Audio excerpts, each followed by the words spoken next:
The main character, a young girl with beautiful ruby eyes, has just woken up in a luxurious castle and expensive rooms. Back on the bed, she said, "Kabil, it's time for you to wake up. Let's go get something to eat because I'm hungry." The boy opened his eyes sleepily, not wanting to wake up yet. Kabil Srong is one of the main characters of this novel. The young lady had not yet had time to say anything when he closed his eyes again and fell asleep. And the whole story began with the fact that this little girl, just a week ago, was completely different and was reborn into a love story thief. She was crossing the road home after yet another failed job interview, not noticing that a girl was standing nearby, alone. As she crossed the road, she heard the sharp and loud cry of a child who fell in the middle of the road when the traffic started moving. Without thinking, she ran to her, throwing the child aside, but she didn't notice how she ended up under the car. And then this happened.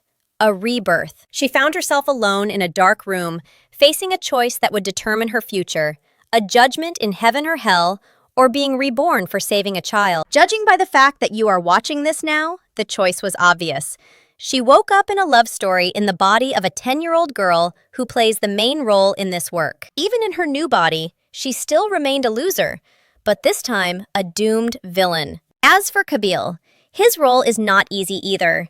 He is the bastard of the ducal family of Srong, who was abandoned in an orphanage at birth, and even there, the adults treated him badly. And only over the years, it became clear that he was a descendant of a wealthy family, and he was forced to return to the Duke's estate, after which his life became even worse. Adults, thinking they would help the boy with his childhood traumas, brought him his young wife, Elodie McClare, and then his affairs really got worse. Elodie abused him, doing various horrible things, and gradually took control of his entire home and servants. Remembering this, Elodie felt sick from thinking about the past that existed before she was reborn into the body of this heroine. But over time, Kabil received an order from the emperor demanding that he go to the battlefield, even when he was just a child. And there he met his true love, the princess of the Dayev kingdom. Returning from the war, he earned many awards and also brought the princess with him, demanding a divorce from the cruel Elodie. Since she did not grant a divorce and broke the contract, he could not leave her, and she continued to abuse him and the princess, who remained to live with them. Eventually, this became enough for her, and she made a poison to get rid of the princess forever. It was supposed to turn the princess into stone. Fortunately, Kabil found out about everything before she could do anything and kicked her out of the house, after which she contracted an incurable disease. She died alone in poverty, like a true thief with a fate that befell her. And now, our heroine has been reborn in her childish body. After several unsuccessful attempts to wake the boy up, she promised to read him a story, but only if he woke up and had breakfast. He immediately woke up and got up to get ready and go with her to the kitchen. Even though a week ago he was very afraid of her, now he's starting to let her get closer to him.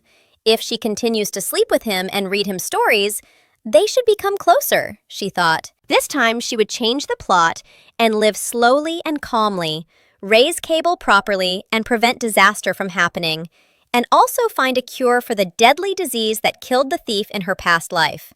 So she thought. And if the divorce does happen, she will calmly accept it and leave, accepting her defeat and starting a new life. That evening, when Kabil fell asleep, she decided to plan her future. Among them were 1. To raise and prepare the boy well to send him to the battlefield. 2. To protect the house until his return. 3. To find a cure for a deadly disease. If she didn't want to let Kabil go. But as a duke, he must fight under the command of the emperor, and she can't change anything. It's not in her power to stop this war. She was moved to tears by the memory of him, because at the age of 13, he would go to war where he would mature greatly and return to her as an adult. She should also think about the Duke's territory, where many magical herbs grow, and she will have to learn how to work with them to make potions. She has finally decided that she will live a long life and will not let anyone ruin her plan. And in the morning, Elodie took care of the estate documents. Since the boy was still too young for this, she had to master all the sciences early. At the same time, the butler silently watched her and could not understand how her wealthy father had given his dear daughter to such a poor bastard, especially after the boy's parents were drunkards and spent all their money and didn't take care of the estate, which is why they died because of it. And the successor was to be Kabil's cousin, a wicked and envious man, and the butler didn't want that, which is why he was looking for a boy. He only knew that his mother was a servant of the Duke and tried for a long time to find her, but accidentally came across Cable in a shelter. But because of the terrible treatment of the boy in this shelter, he was afraid of all adults.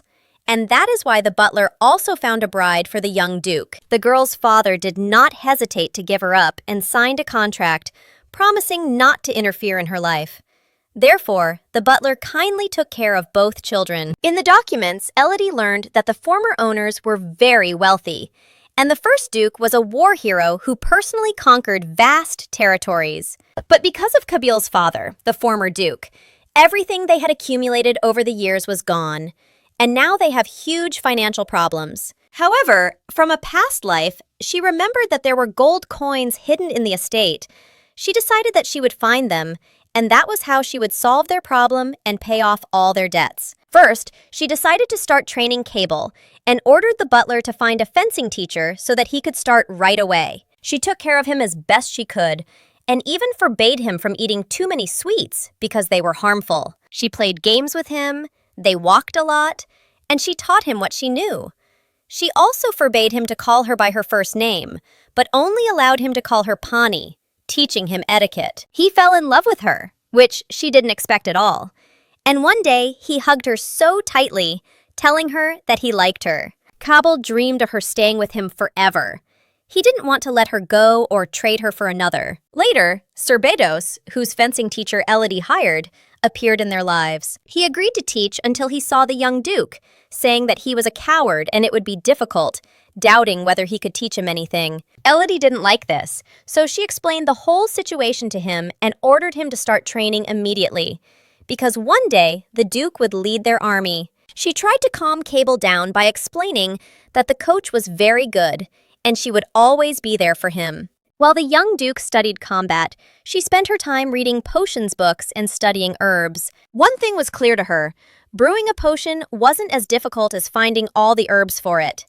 After that, she started thinking about the greenhouse. If she had gotten the hidden money, she could have built one and then grown herbs and sold potions to make back the money. Because she was busy with her book, she didn't notice how brutally the trainer fought, which upset Kabil. Seeing his tears, she became angry and attacked Srong, shouting, as if he could do such a thing to a little boy. She took Cable in her arms and sent the coach home because she was angry with his action. After buying the boy, she helped him get dressed in pajamas, but one thought kept haunting her. What happened to him in the past, and why does he have so many scars? She sympathized with him and didn't want to ask questions so as not to traumatize him again. The boy was crying in pain.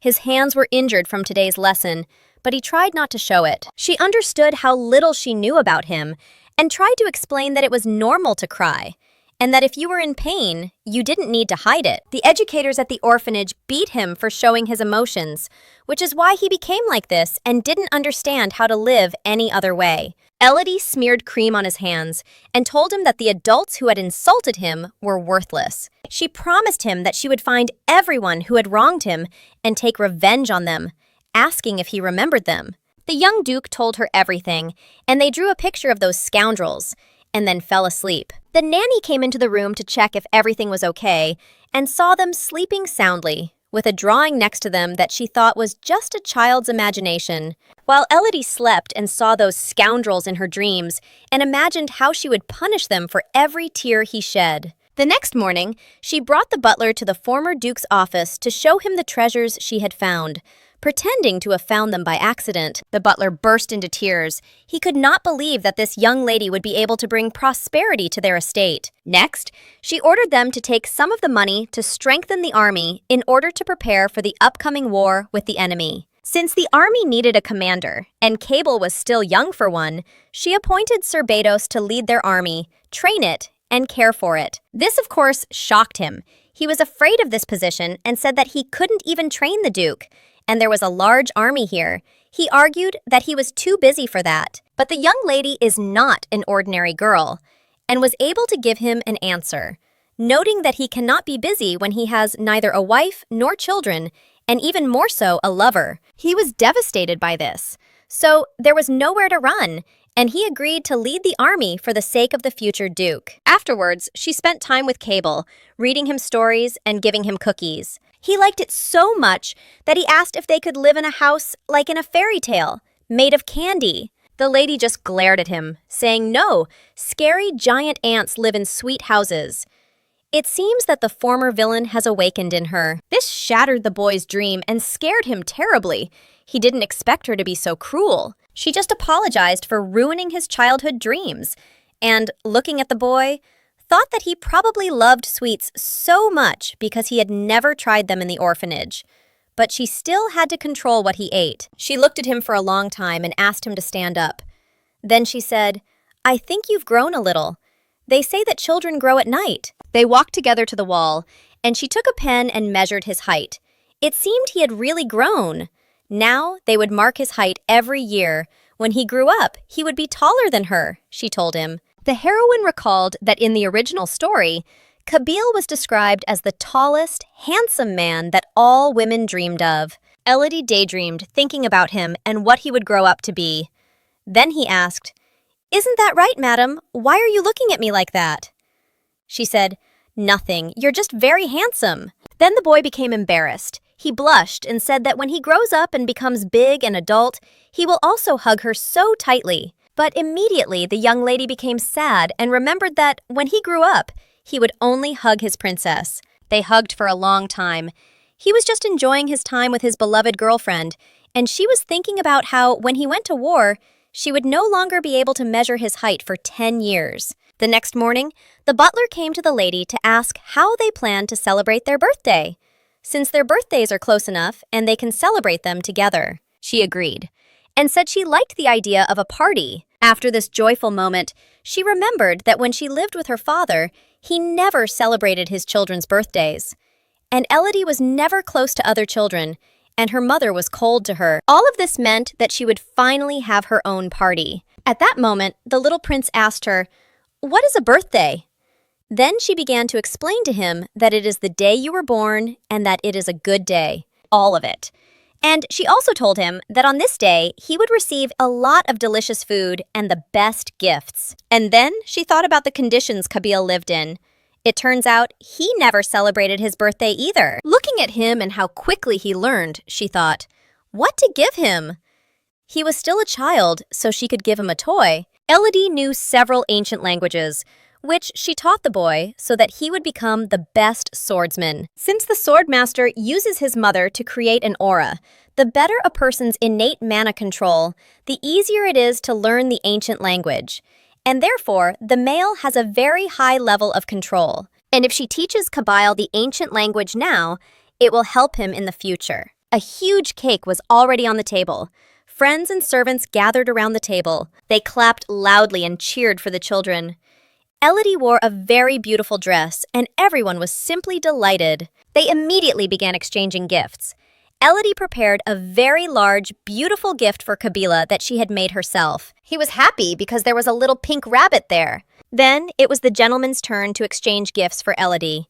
She was shocked that Cable had also prepared a gift for her. When she opened the box, she saw a little note with the candy, saying that she hoped she would like the gift. Time passed quickly, and a year had already passed. She was 14, and Cable was 8. The butler came to see her because he thought the estate needed more servants. She agreed and told him to take care of it. For the last year of sorbet, you have led the knights very well.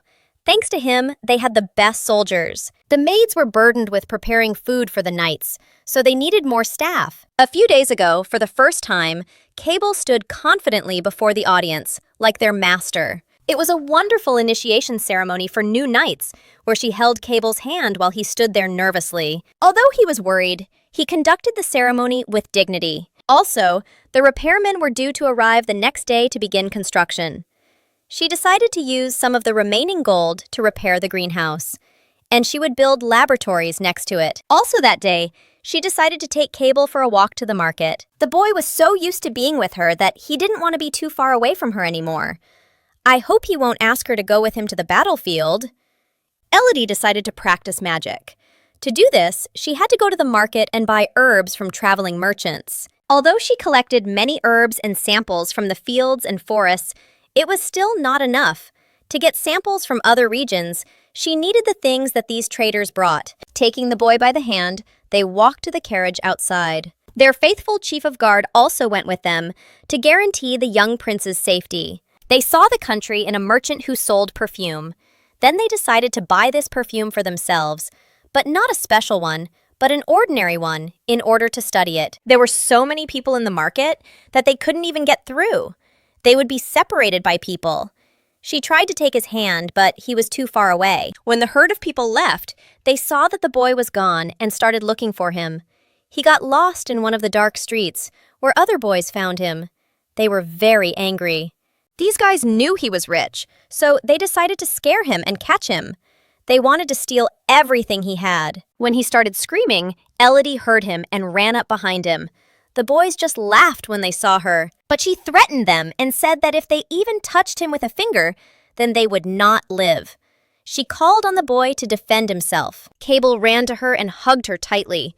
She clung to her, trembling with fear. Elodie asked the boys how they knew the boy, and they answered that they lived with him in the shelter and that he is the same coward and hides behind the girl's skirt. She couldn't stand the bullying towards the boy and shouted, ordering them to be quiet. The expression on her face scared them at first, but they didn't give up and told her that she was a weakling who was acting like a hero. At that moment, Sir Beddos found them, ran up and asked if they were okay and if they needed help. But before he could finish, he saw a young lady who herself was not doing too badly with the two older boys who were screaming for mercy and for her to let them go. He looked at everything that was happening for a long time, and Elodie said that he was just in time to help her, and at that time, she was holding the robber by the hair. Seeing the knight, the boys ran away.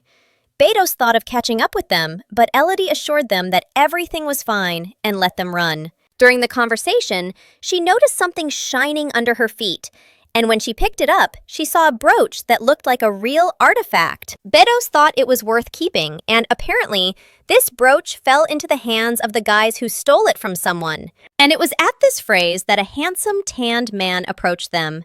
He asked if they had seen the two young, red-haired boys who had stolen his brooch. Without thinking twice, Elodie showed her find to her husband and handed it to him, for which he was very grateful. The biggest surprise for them was to see the man start crying while hugging this precious thing, because it was a memento of his mother. In his joy, he decided to meet the girl who saved him. It turned out that he was the head of the Rondia Merchant Guild, and he was in debt to Elodie.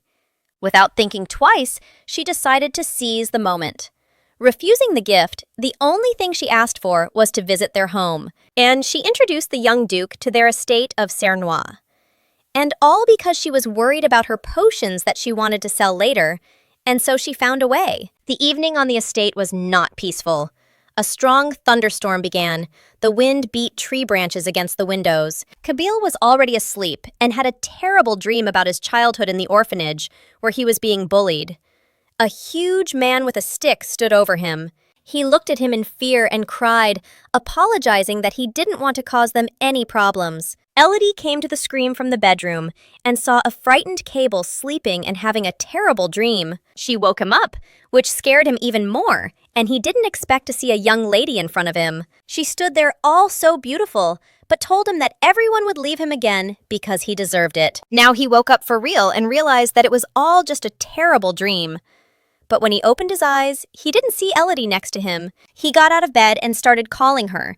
But when he didn't hear an answer, he started crying. At that moment, Elodie came in and asked with a smile if he had finally woken up. She had heard thunder and so came to check on him. He hugged her tightly, afraid of losing his beloved friend, and begged her not to leave him. To somehow calm the boy down, she came up with a game. Putting a candle on the floor and lighting the room, she began to make shadows on the wall. Kabeel was happy and calmed down. He enjoyed spending time with her. After the games, they finally went to bed. Elodie fell asleep, but the only thing Cable could think about was why she was so kind to him. In the morning, Elodie had a lot to do. First thing she did, as usual, was to visit the maids, but she was furious that Cable was following her everywhere. Between the maids' conversations, she heard about a medicinal herb, which interested her greatly, and she began to ask more questions. An idea light bulb went off in her, so she came up with a new job for the servants. Within minutes, she sent the girls and Cable in search of this herb. The maid Anna knew about these herbs and helped Elodie, but whatever the girl found, thinking it was a spiritual herb, the maid threw it away and said it was a weed. Elodie spent hours examining each bush and trying to distinguish them, so they decided to taste it. It turned out that the spiritual herb was very bitter, which is how they found it. Tired, they sat talking about herbs. Elodie wanted to learn as much as possible about them. No wonder she was a fan of the herbalist's monologue. From the maid's stories, she understood that magicians were exterminated a long time ago, so the only ones who possess potions are priests, who are very difficult to find. All she had to do was read and ask people, and also finish building a greenhouse in which to grow these herbs. A wonderful sunny day. A week later, the greenhouse was finished, and Elodie was already sitting in it, working. Tired but satisfied, she finally finished what she had started so long ago. Her first magic potion was ready. After trying dozens of recipes, she made a painkiller that was no longer bitter due to the herb and had a quick effect. Since most medicines on the market are potions, the pill she invented would be much better. She even tried the pill when she got hurt and really didn't feel any pain. Elodie was very pleased with the result and decided it was time to test the medicine on someone else. The girl walked around the estate asking the servants if they needed medicine, but one maid suggested she try it on the knights, who often hurt each other during training. Elodie, in the company of the young prince, entered the training hall. As soon as the knights saw her, they began to worry because they knew how she yelled at them for cleanliness and order. They stood anxiously, wondering what she wanted from them this time. Would she really raise them like little boys again? But she came to ask them if anyone was hurt, and at that moment, Lady Sola, who loved her very much, approached her in a friendly manner. She brought to Elodie one of the knights who had been badly injured during the previous training. It turned out that he was her boyfriend, whom she often beats, as funny as it may sound. With disbelief, he took one and begged the lady that it was not poison. This made his beloved Sola laugh, who said that she was ready to drink poison from Elodie's hands. She made him swallow the pill, which greatly comforted the princess, who was waiting for his reaction to the medicine. To his surprise, the medicine really helped, and his shoulder stopped hurting. But Elodie assured him that it was just painkillers and not a full-fledged medicine, and was angry that he didn't trust her right away. But she was distracted by the knight Sola, who was delighted with the lady's talent and asked to hug her or kiss her, which confused her boyfriend behind her. Sir Bedos also praised the lady. After all, it was not in vain that she spent days and nights in the laboratory studying potions. And only Cable stood silently on the sidelines, watching what was happening. Somewhere deep inside, he was happy for her success. A few days later, one of the merchants they had rescued visited them. He drank tea and enjoyed the young lady's company. She decided to take the opportunity and reminded him of his debt to her. She asked him for a small favor.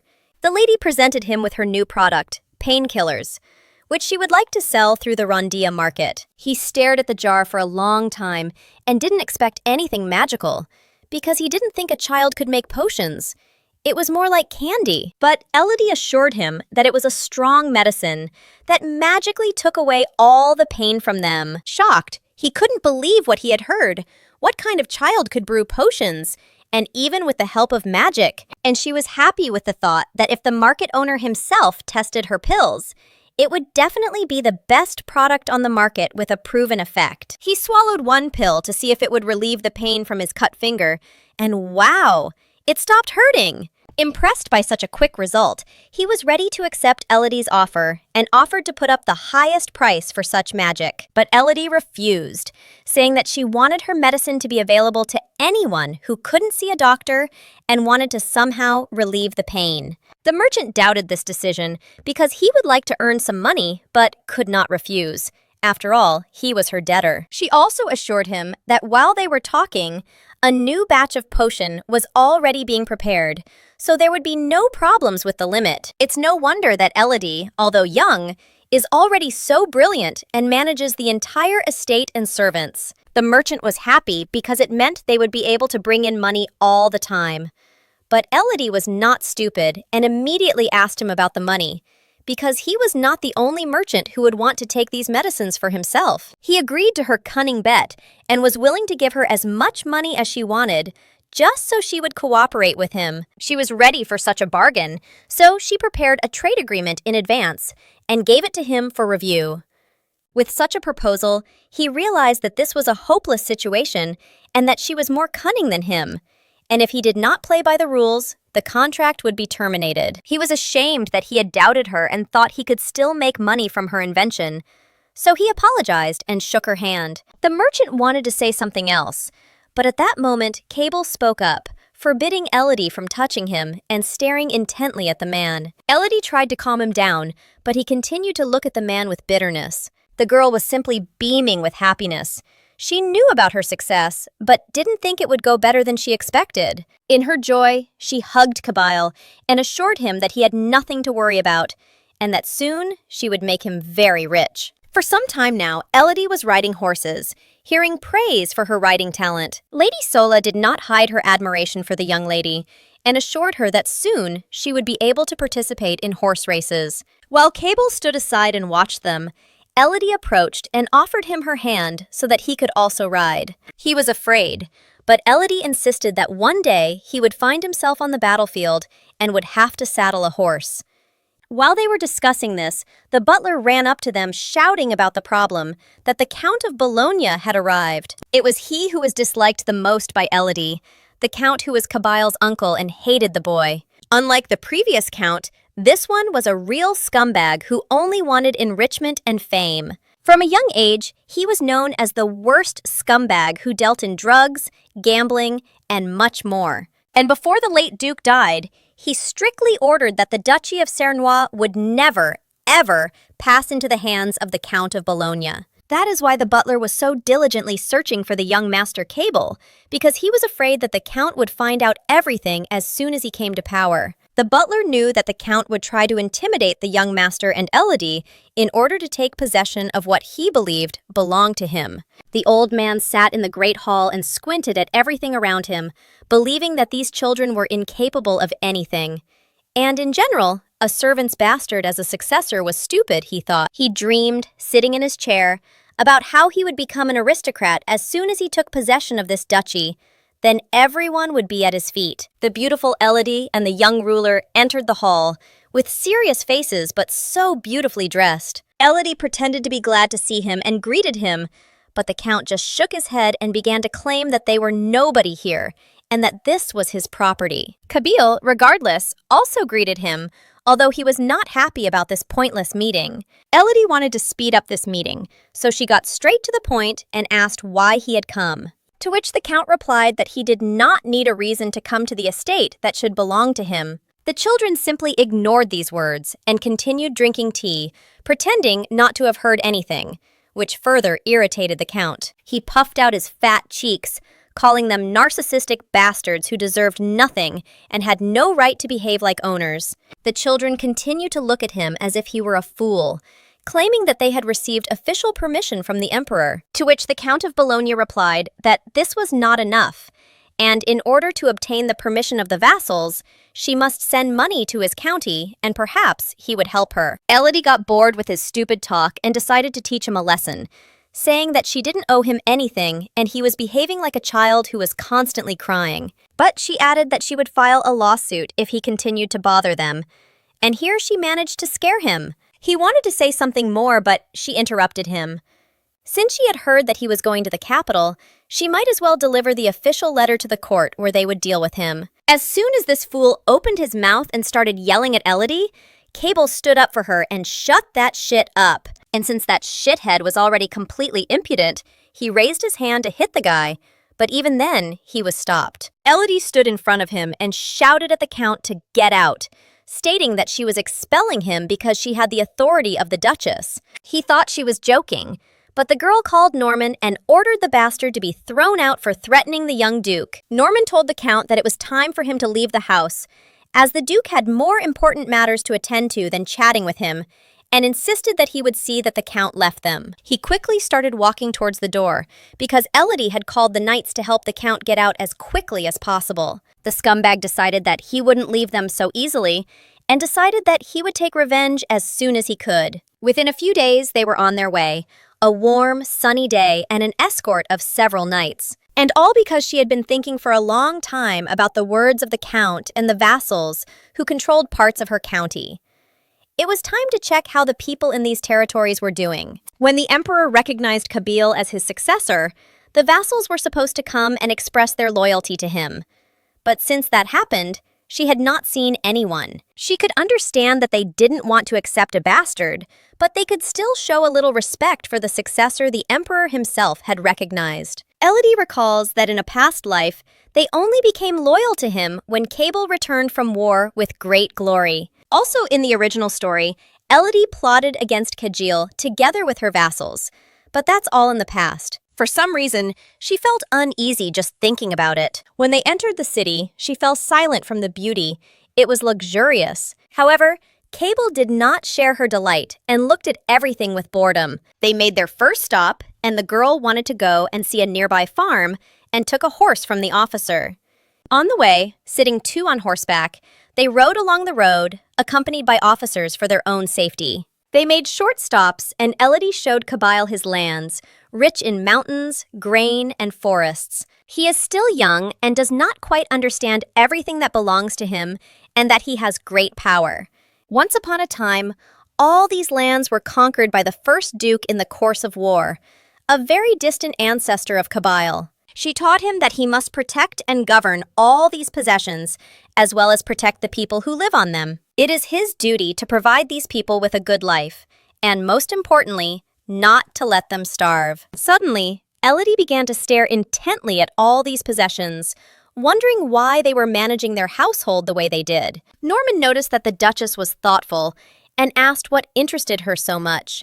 It was all about the fields and how people divided the farm. She was interested in why people don't plant turnips and clover. If their fields get tired quickly, then these are the plants that can restore the land. Elodie reasoned that people are not very interested in science and therefore do not know how to develop the economy. She was once again convinced that the nobles had no business with the farmers, which is why the fields were not developing and were not bringing in profit. Thanks to Elodie's arrival in the neighboring villages and her training for farmers, they began to plant turnips and clover, so the harvest grew as expected and the farmers' lives improved.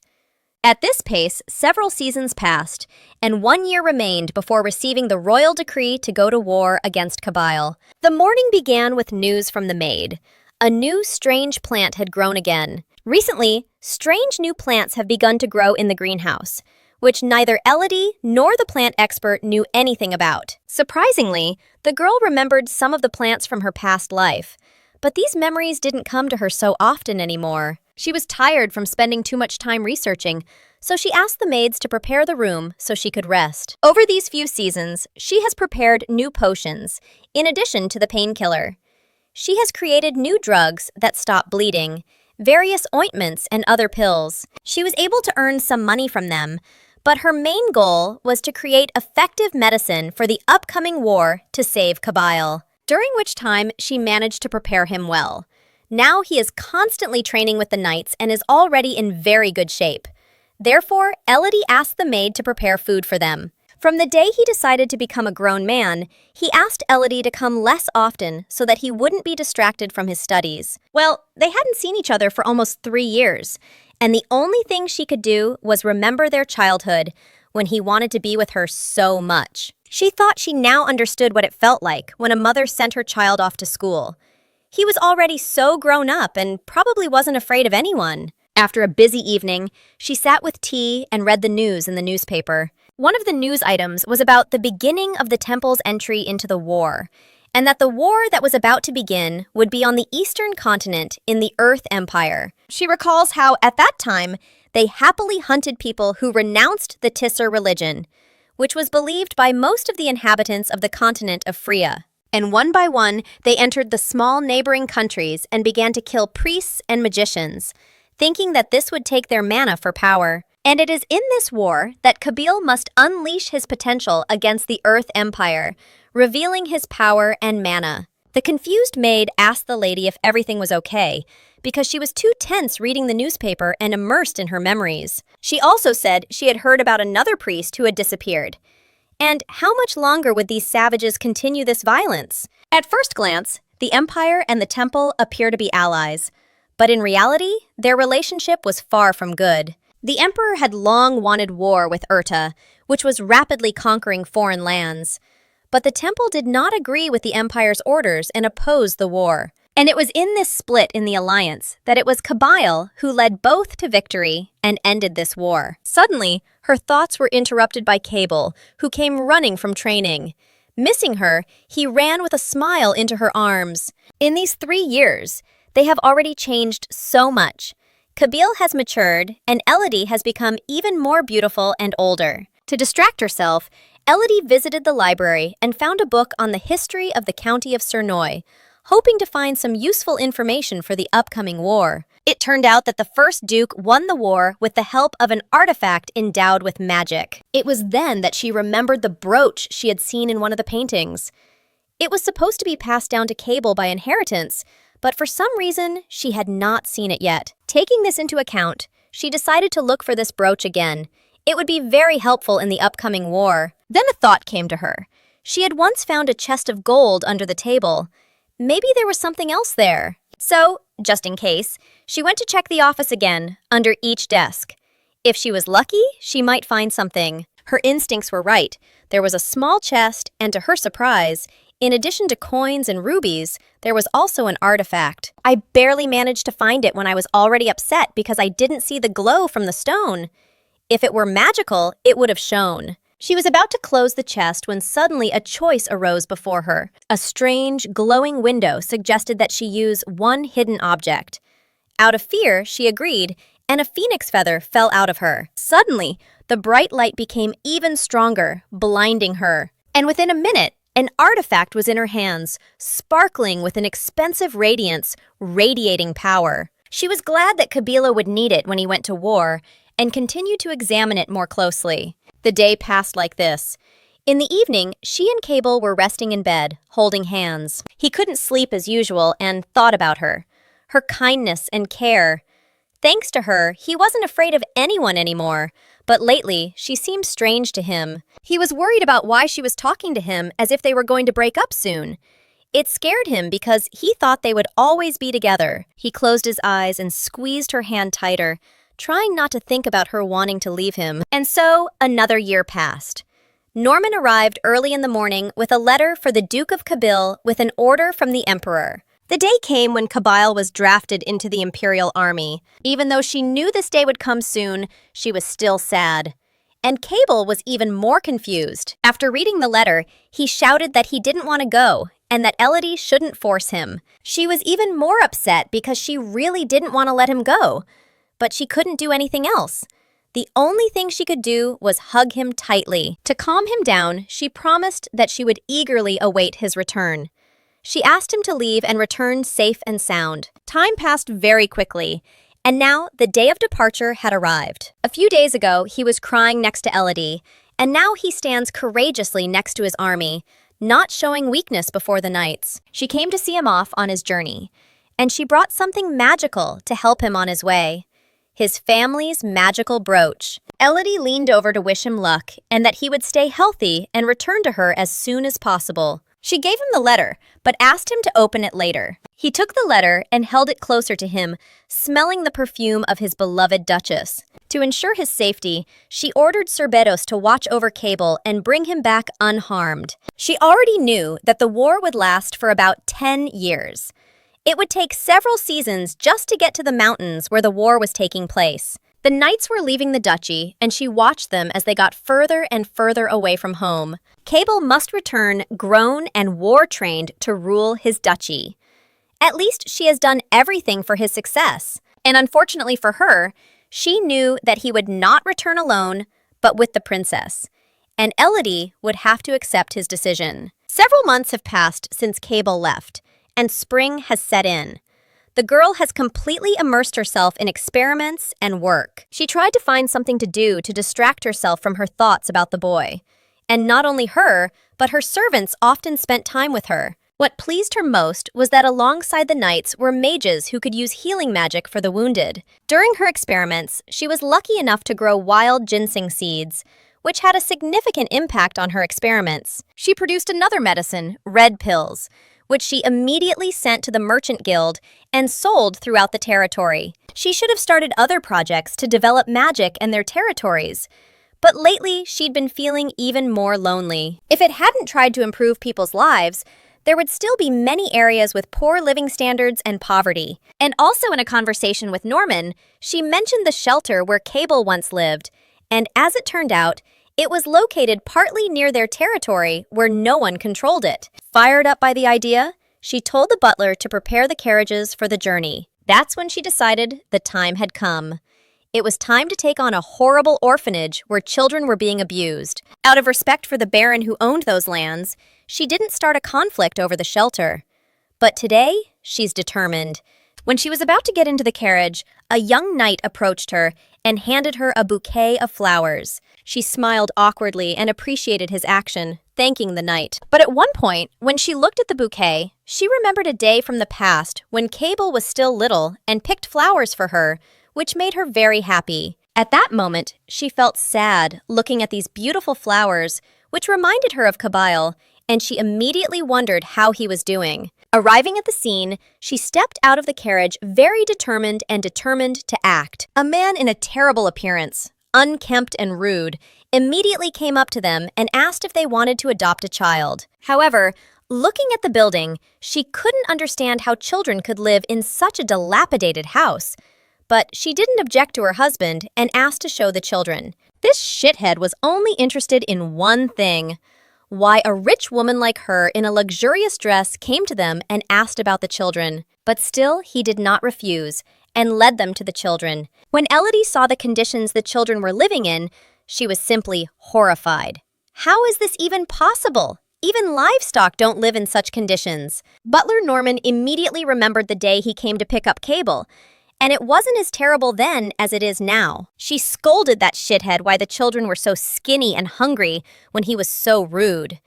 He tried to justify himself somehow, but it was all in vain.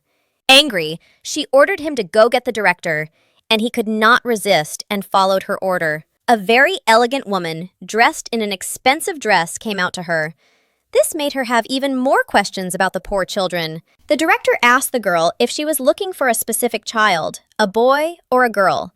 But Elodie was interested in a boy from 6 years ago. When she began to describe Kabyle to her, a boy with black hair and pink eyes, thin and small. At this, the principal just smiled and said that they had too many children, and that's why she couldn't remember a specific boy. Elodie got angry and shouted, "You had so many children that you tortured and starved."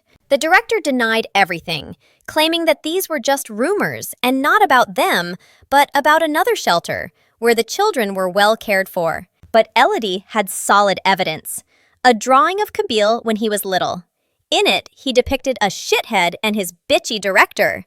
Now they couldn't deny the fact. These two idiots just stared at the drawing with stupid eyes, at first feigning surprised faces. But the director continued to play the fool and pretended not to understand anything, saying that it was a stupid joke. But it was hard to tell from Elodie's face that she was joking. Looking very seriously into their faces, she saw no shame in them at all. And as soon as she pointed her finger at this fat fool, the officer instantly put his sword to his neck, frightening him. And Elodie wanted him to admit guilt for beating Cable the most. She continued to say in a calm voice that the current owner of the land they live on is the very boy they had bullied so much. As soon as the director wanted to object, one of the maids ran into the room and shouted, "They're here!" Behind her were officers slowly ascending the stairs to the room. As soon as they entered, they immediately caught these scumbags who were doing such terrible things to the children. No matter how much the principal denied her actions, nothing would help her. Elodie laughed when she heard the director talking about her rights and that no one could arrest the girl. Laughing, Elodie said that now she was the owner of these lands, so she had every right to do this to the scumbags who were mocking Kabyle. But another problem remained. Who would take care of the children who were now left all alone on the streets? And then the Duchess had her own plan. She would build a new orphanage where everyone would be taken care of. So she ordered the children to be sent there and the roomers to look after them. She thanked Sir Therion separately for his escort. He only smiled and refused to thank her, saying it was his duty to look after her. In such joy, she ordered Norman that from this day on, there would be no more poverty and slums on their lands. Her face finally showed peace and joy for the revenge she had accomplished. Maybe this would finally bring peace to Kabil when he found out. She silently looked up at the sky. That evening, Kabil looked up at the sky and read the letter. Sitting by the fire in the middle of the forest, he reread each line for a long time and remembered her face. He cried from the memories, but he wiped his tears away in an instant because he could not afford this weakness. He had to remain strong to win this war and return to his Duchess. Dark forest. The knights fell silent among the bushes, listening to the rustling around them. Someone also hid, waiting to attack the knights. Suddenly, an army of goblins appeared out of nowhere, green and ugly, with large clubs ready for battle. A terrible fight began. The knights defended themselves as best they could, but the goblins continued to attack. Fortunately for Cable, there were many knights, and they protected him while he froze in fear and confusion. This was the first time he had seen monsters, and of course he was scared and could do nothing. The sword in his hands was trembling, and Sir Bedos noticed it. Out of nowhere, a goblin ran past Bedos with the intention of attacking the young duke. He seemed like a weak prey to them. Cable froze when one of the goblins was a meter away from him. The monster, with a club raised above his head, was ready to strike the duke, but Kabil's reaction was faster than ever, and he cut the goblin in half with his long sword. The knights looked at their master with delight. They had won this battle, but they had not yet won the Great War. Cable ordered Bedos to line up their army and set off. He wanted to cross this magical forest full of monsters as quickly as possible. Within a few days, they had set up a new camp in the middle of a clearing and made a stop. They were making preparations to set off in a few days. Bedos came to the host's tent to check on him. At that time, the boy was polishing his sword, and as it turned out, he still received a small injury. The goblin managed to scratch him, and so Bedos brought him medicine. Cable took one of the pills that Elodie had left for them, noting that this was the first time since he had lived in the orphanage that he had seen his own blood. Thanks to the girl's care, he had not harmed himself. Even despite the wound and Bedos's refusal, the boy still decided to go to training, wanting to practice with the sword more. He had his own reasons for doing so. People gossiped a lot about the boy, that the king had gone too far by taking the child into battle. The officials did not believe that the child could lead the knights, and they only sentenced him to death. There were even rumors that the emperor and the Count of Bologna had made a pact for the boy's life. If he died, his uncle would receive all of Kabil's property. That's why the boy trained every day. The weak die in battle, and he needed to return to Elodie whole and brave to protect her too. Cable finally realized that he had no right to lose if he wanted to return to his wife, and the sooner he conquered the kingdom, the sooner he would see her. He trained alone for a long time, but Bedos came to stop him so that the boy could rest a little. After all, he is still so young and needs a few years to grow up and become strong. Evening came quickly. The knights slept in their tents after a hard day and training. It was too quiet around, no sound of leaves or monsters. Kabil also lay in his bed in the warm tent. He dozed, but his thoughts did not leave him about the ghosts he had heard about from the knights at dinner. He returned to the edge of the bed, covered himself with the blanket, and shook with fear, although he tried not to think about it because it was just a stupid children's horror story. As soon as he took a breath, a voice came from behind him and asked, "Kabil Sir Noir, do you wish to gain more power?" His eyes instantly opened. He sat up in bed, looking around, but there was no one. He was alone in the room when a voice came from somewhere. Is Cable going crazy from loneliness? When he lowered his head, he saw a strange shine on his brooch. Could it be that Cable had gone mad and the brooch was really talking to him? Or maybe it was another of Elodie's magical artifacts, he thought. The voice spoke again, asking if Cable could hear it and if he wanted to become stronger. He placed his hand on the brooch, thinking. But the next words that came out interested him. The voice offered him such power that he would never be afraid of anyone. they would start to fear him. Then he understood for sure that the magical ornament was talking. He asked what it was and how it knew about him, to which the ornament replied that it was glad to finally talk to him and asked where that beautiful girl with pink hair was. The ornament owed her its life, because after years in the chest, it began to lose its power. Elodie gave it a new life. The magical thing wanted to know why it was in the hands of a boy and not a girl, because it was Elodie who saved it and owed her her strength. Cable said that his wife had given him this thing. The magic stone replied that it felt the power, and therefore the boy was the successor of the Cernois family. Once upon a time, a magical beast chose the first Cernois and shared its power with whoever made a pact with it. If Kabil wants to gain power, he must sign a magical pact. The magic stone wanted to do this already, but Cable ordered it to close because he was planning to go to bed now. And in general, his wife told him not to trust strangers, especially magical ones. It's morning. The sun is already starting to warm up, and Cable is training hard, talking to a magical ornament that keeps pestering him all morning with questions about a contract for power, which the boy refuses. This thing convinced him of the incredible power he would gain once he signed the contract. And blah blah blah, Cable ordered him to shut up again. From that day on, the brooch constantly reminded him of the contract that would make him powerful. And that's why he went around every day very, very angry. One day he got so fed up with it that he finally asked what would happen if he signed the contract anyway. Under the condition, Cernoa's blood will be able to use natural mana, increasing his power from this, which he must give to the magical ornament. Kabul was just getting angry. He wasn't a fool to train and give his strength to someone. It sounded like he was the only one who would lose in this deal. Broshka convinced him that this was not the case, that if the thing became strong, then so would the boy. So he argued that it was beneficial for both, especially if he became a sword master. If this happens, the magical beast sitting in this stone will finally be able to break free and regain its body and strength as it once was. After listening to all this, Kabil again ordered him to shut his mouth because he still did not like such a treaty. The magic stone was completely at a loss as to how one could refuse such an offer just because his wife told him so. He was a fool or something. Then, a new plan emerged. The brooch asked the guy if he wanted to return to his wife, even if it was a day or a year earlier. He convinced them that the treaty was the best solution to return faster, that without magic, the war could not be won so quickly. Kabul began to listen to the magician, who promised to return him home quickly without deception.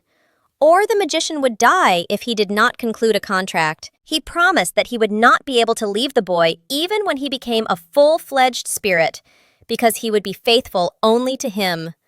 The boy thought for a long time before agreeing. The Duke is ready to agree only if the spirit agrees to sign the contract on paper and not verbally. Otherwise, he will not believe it. When the magician doubted how the young man knew this, he of course learned it from his wife. In the evening, they wrote a contract with all the obligations and conditions. When the deed was done, the magician finally calmed down. He shone even brighter and introduced himself as Ifrit, the spirit of the Fire King, and ordered the boy to repeat his name. When Cable spoke the name Ifrit, everything shone and the pact was made. The boy felt the warmth and power of the stone flow through his blood, and the stone in front of him began to shine brighter and heat up. He closed his eyes from the bright light and only felt something soft fall on his nose and tickle it. It was feathers that were falling everywhere. Spreading his wings, he purred. Cable opened his eyes and saw a small, strange creature, so cute and strange with wings and a long tail. This pretty little animal raised its paw, shouting that he was the king of spirits, Lord Ifrit the Almighty. This made Kabil laugh a lot. He took Ifrit in his arms and laughed that he felt deceived by the little magical cat with wings. But he looked like that because he didn't have enough strength. Soon everything would change, he promised. The boy exhaled in disbelief, wondering if he could trust Ifrit, a being who feeds on mana and becomes stronger at its expense. Right now, he lacked his wife's wise advice. 4 more long years passed like this. In the morning, Elodie was playing with the little children in the yard of the house. The maid who came running said that it was time to go. Elodie smiled and was happy, asked to wait in the carriage, she would be there soon. The girl, who didn't want to say goodbye to Elodie, gave her flowers that matched her dress so well. Elodie smiled and thanked the girl Daisy, stroked her hair, and told her to take care of herself and the children until she returned to them. She walked happily around the castle, breathing in the scent of flowers on the way to the carriage. But something suddenly interrupted her joy. She felt something strange in her hands. The flowers fell from her hands and trembled. She raised her fingers and looked at them. At that moment, what she feared most began. A disease that turns the body into stone. She felt its manifestation. But why now? If in the original story, Elodie tried to poison the princess with a potion that turns her into stone. And as punishment for this, she herself was struck by an incurable disease with the same symptoms and died. In the novel, the symptoms only appeared when Cable returned, and she was exiled from the kingdom. So why did this disease manifest itself now? Her biggest fear is that if this disease appeared now, she could die before her lover returned. From that day on, she immediately began to search for medicines and herbs for this disease. Every day, she asked her servants to buy all the herbs in the world, and she studied and collected all the books on herbs. She consoled herself, thinking that she would quickly find a cure, but everything was difficult and there was no success. However, she still believed that she would recover and meet Cable with a smile. One fine morning, she was tending the flowers in the castle, thinking for a long time about how to change her plot. The maid came to comfort her, asking if everything was okay. They had been worried about her ever since Cable left home. Although she pretended to be fine, the disease was progressing. It had been 2 years since it started, and there was still no cure. However, she was not going to die. While walking in the park with her maid Anna, her attention was drawn to strange little flowers that she had never seen before. Anna said that they had appeared here recently, and that Elodie had mentioned them once, that she wanted to investigate, but there were no seeds. She also took care of the flowers and regularly pruned them and saved them for her Duchess's future experiments. Elodie thanked her and asked to bring all the samples she had collected. They should be examined immediately. Because this was a plant that was not in any book, maybe it would cure her. She began her research by brewing green tea from the stem, although this flower was completely unknown to her. But it was worth the risk, but she was threatened with death. They drank a cup of tea and nothing happened, basically as she expected. Another futile attempt that didn't work, but it was worth a try. Stop! Wait! Something is happening! The fingers started moving. The paralysis was still there, but the condition of the hand had improved significantly. Finally, she found a cure, and who would have thought that it would be so close and work so quickly? And if that's the case, then if she drinks red flower tea, the effect will be even better. Elodie had already planned to continue drinking red flower tea every day. As long as it worked, she had nothing to worry about.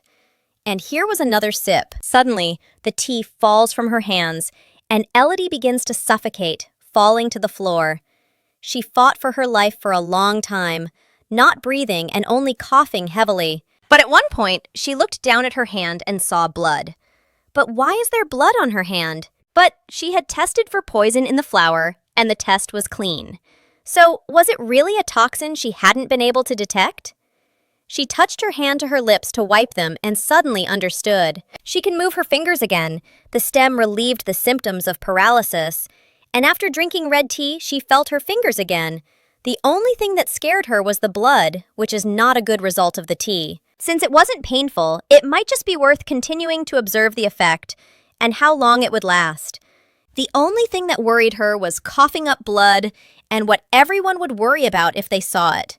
She had to come up with something to mitigate the effects of the poison. But she had to keep it a secret. The day had been long and she was tired, but the important thing was that she had found a way to heal herself. She hid the handkerchief with the blood in her desk, deciding that no one would find it there. In the morning, she looked happy, wearing her new luxurious dress and reading a book. The day promised to be a good one. The maids stood behind the Duchess and were glad to see her like this. She looked happy again and eager to work. They decided that those flowers had helped, so they decided to bring more. The Duchess ordered Anna to start cleaning her office when she left. Anna took a broom and started sweeping, but noticed something. Her mistress's white handkerchief was lying on the table. She thought that she had probably forgotten it again and that she should bring it. Anna picked up the handkerchief and looked at it with horror. There was blood there. She couldn't believe her eyes. Was Elodie really not okay? That same evening, Cable was drawing up a plan for an attack on the enemy, something he should have thought through carefully, even though there was no time for it. They planned to attack the Kingdom of Earth tomorrow evening. They were already close to their goal, and he didn't want to wait any longer for a good opportunity. His knights asked him to think about his decision. It was too hasty. Usually Cable was very calm, but now something was disturbing him, and all because next to him stood a young, beautiful woman who had information. The knights did not believe her and assured the Duke that she might be a traitor. Cable looked at her again, thoughtful. He began to remember the past, because this war had already dragged on for too long, longer than they had expected. And all because the Kingdom of Earth was aimed at creating a great empire and was destroying all the kingdoms around it, increasing its army. Because of this, the Emperor had to gather more troops and unite with the temple and take forward positions to hold the defenses.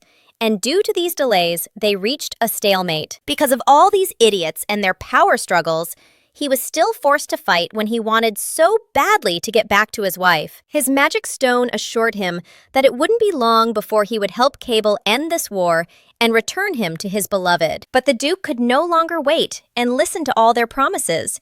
He complained that he no longer believed in these promises, and even a few days was already too much. To hasten victory, Kabil trained harder to feed Ifrit his mana, and his strength grew.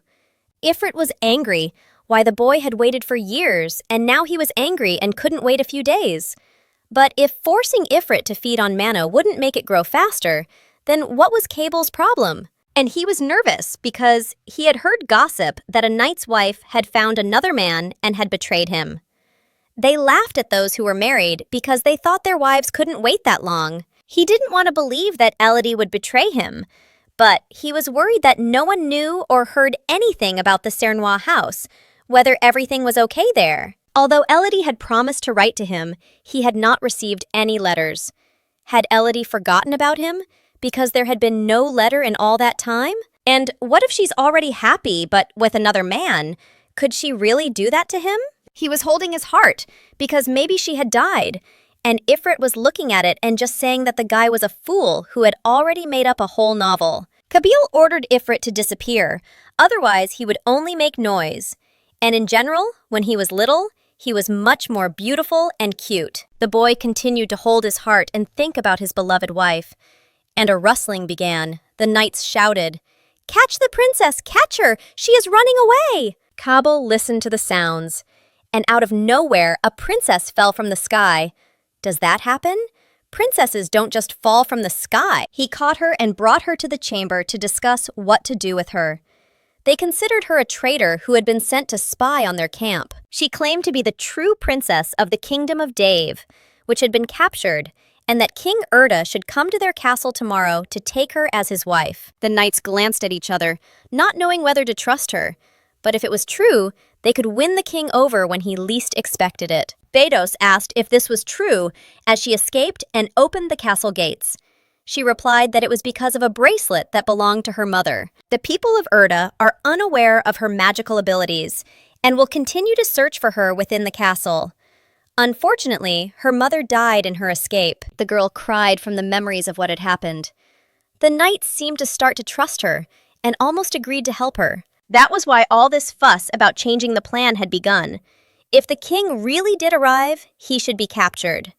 So the Duke ordered Bedos to stay and watch over the princess. The knights began to rebel for a change in plan, to which Kabil objected and said that he was disappointed in them if they had so easily believed this woman. He ordered her to be killed if there was no news by tomorrow.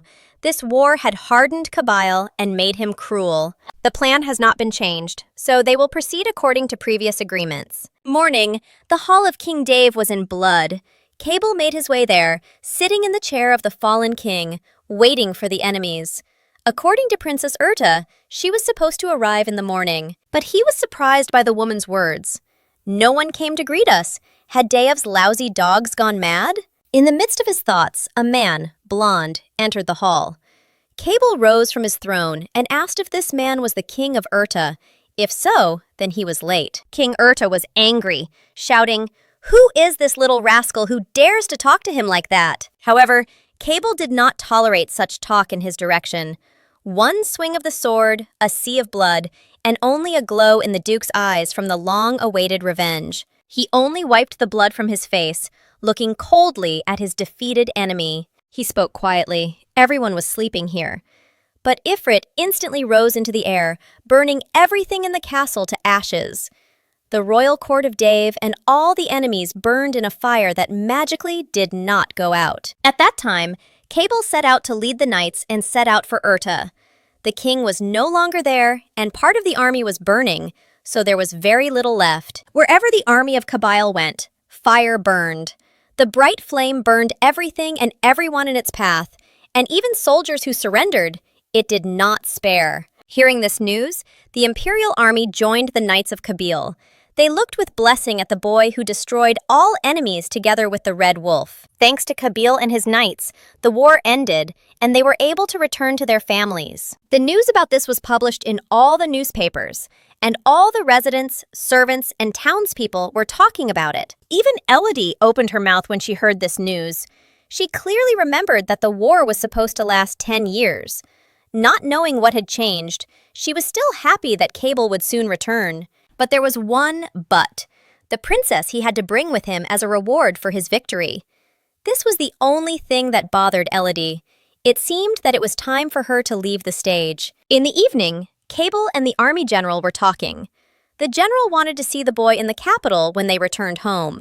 The commander wanted the Duke to come to the imperial court and introduce the princess he had saved, so that he would be glorified even more. But the boy didn't like the idea. He wasn't too concerned about the princess, and even less about glory from the emperor. He didn't really like fame, although he had unrealistic skills.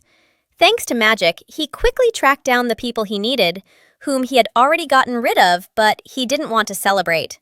Not with them. However, rumors spread to the emperor that Kabyle was the child of the god they worshipped, due to his unreal strength and possession of the Red Wolf. They even began to call him the god of Tivekra. After more people found out, the real madness began. Even Princess Dave gave her magic bracelet to the temple as a relic to the god. In the temple, she began to be praised for her deed and even linked to Kabyle, as if the child of God and the holy chosen princess had led the war to victory, spreading various terrible rumors. To him, these were obvious nonsense created for gossip among the people. But he was happy with the thought that he would soon be home and would not have to cross paths with these people. And what was more important, would his wife like him? Because many years had passed and he had changed a lot, but not without scars. I wonder how she had changed. His vulgar thoughts were interrupted by a magic stone. Noting that as long as he wore the red wolf in the stone, it could hear all his thoughts, it was better to be more modest. He came out of the ruby to say how hard it was for him to sleep when Cable was thinking so much. He wished he would be quieter. And it turns out he can change his form, from a big wolf to a small wolf. No matter how cute you think he is, don't you dare! He's scary! Cable continued to look in the mirror, so Ifrit noticed that the boy was still worried about his old words, that he was scary and no one would love him. They both quarreled as usual, covering each other's mouths. They parted ways because they both went to sleep. Elodie started her morning very cheerfully. Everything seemed so wonderful and bright. She put on a luxurious dress, letting her long pink hair down. She and Cerserian were already standing at the steps of the manor, waiting. She asked if he missed his brother, who had gone off to war with the Duke. If he didn't want to go to war someday, he was ordered to guard the Duchess, to whom he had already become accustomed. She flattered him with compliments about how well he managed the knights.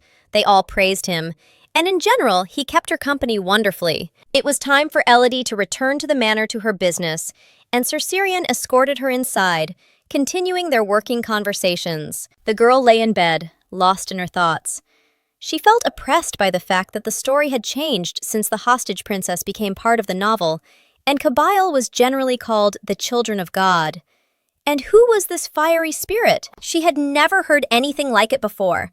Had she become so fixated on the war that she had forgotten everything else? After all, it had been 7 years. She wondered if that little boy, Cable, still remembered her. Children often forget their childhood memories, so maybe that was why he hadn't answered all her letters. If that's the case and he's forgotten about her, then the divorce should be easy. She planned to just disappear from the estate like nothing happened. These thoughts made her feel even worse. She didn't expect her end to come so quickly. She hoped he would at least let her live peacefully somewhere on the edge. Several more days passed in such a turbulent atmosphere. It was a weekday morning. Everyone was hurrying somewhere, busy preparing for an important day. The maids polish everything to a shine. The butler keeps an eye on order and makes sure nothing is forgotten. While Elodie is dressed in the finest silk dresses, luxurious perfumes, and lingerie, her hair is like what they write in the most expensive magazines. She thought it was too much, but the maids assured her that it wasn't, because she would finally see the Duke and she had to look gorgeous. She was uncomfortable. She had never worn something like that before, but everyone insisted. While everyone was thinking about their childhood love, she was already preparing to talk about divorce. After years of deliberation, she was ready to divorce him. But even these thoughts distracted her from her thoughts by the maids, who saw a crowd of horses entering the yard. These were knights led by Duke Cabell Cernoy, now a respected young man among the nobility who had won the trust of the emperor himself.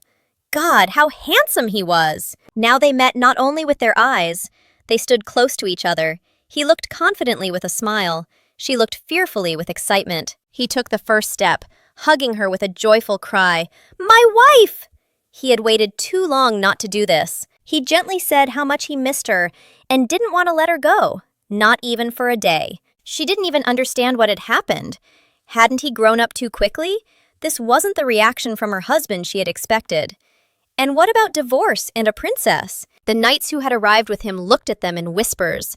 They had never seen the commander like this. Could he really be capable of such love and loyalty to one woman? The knights realized that this was no ordinary duchess. She was truly his weakness, which is why she was so close to the commander.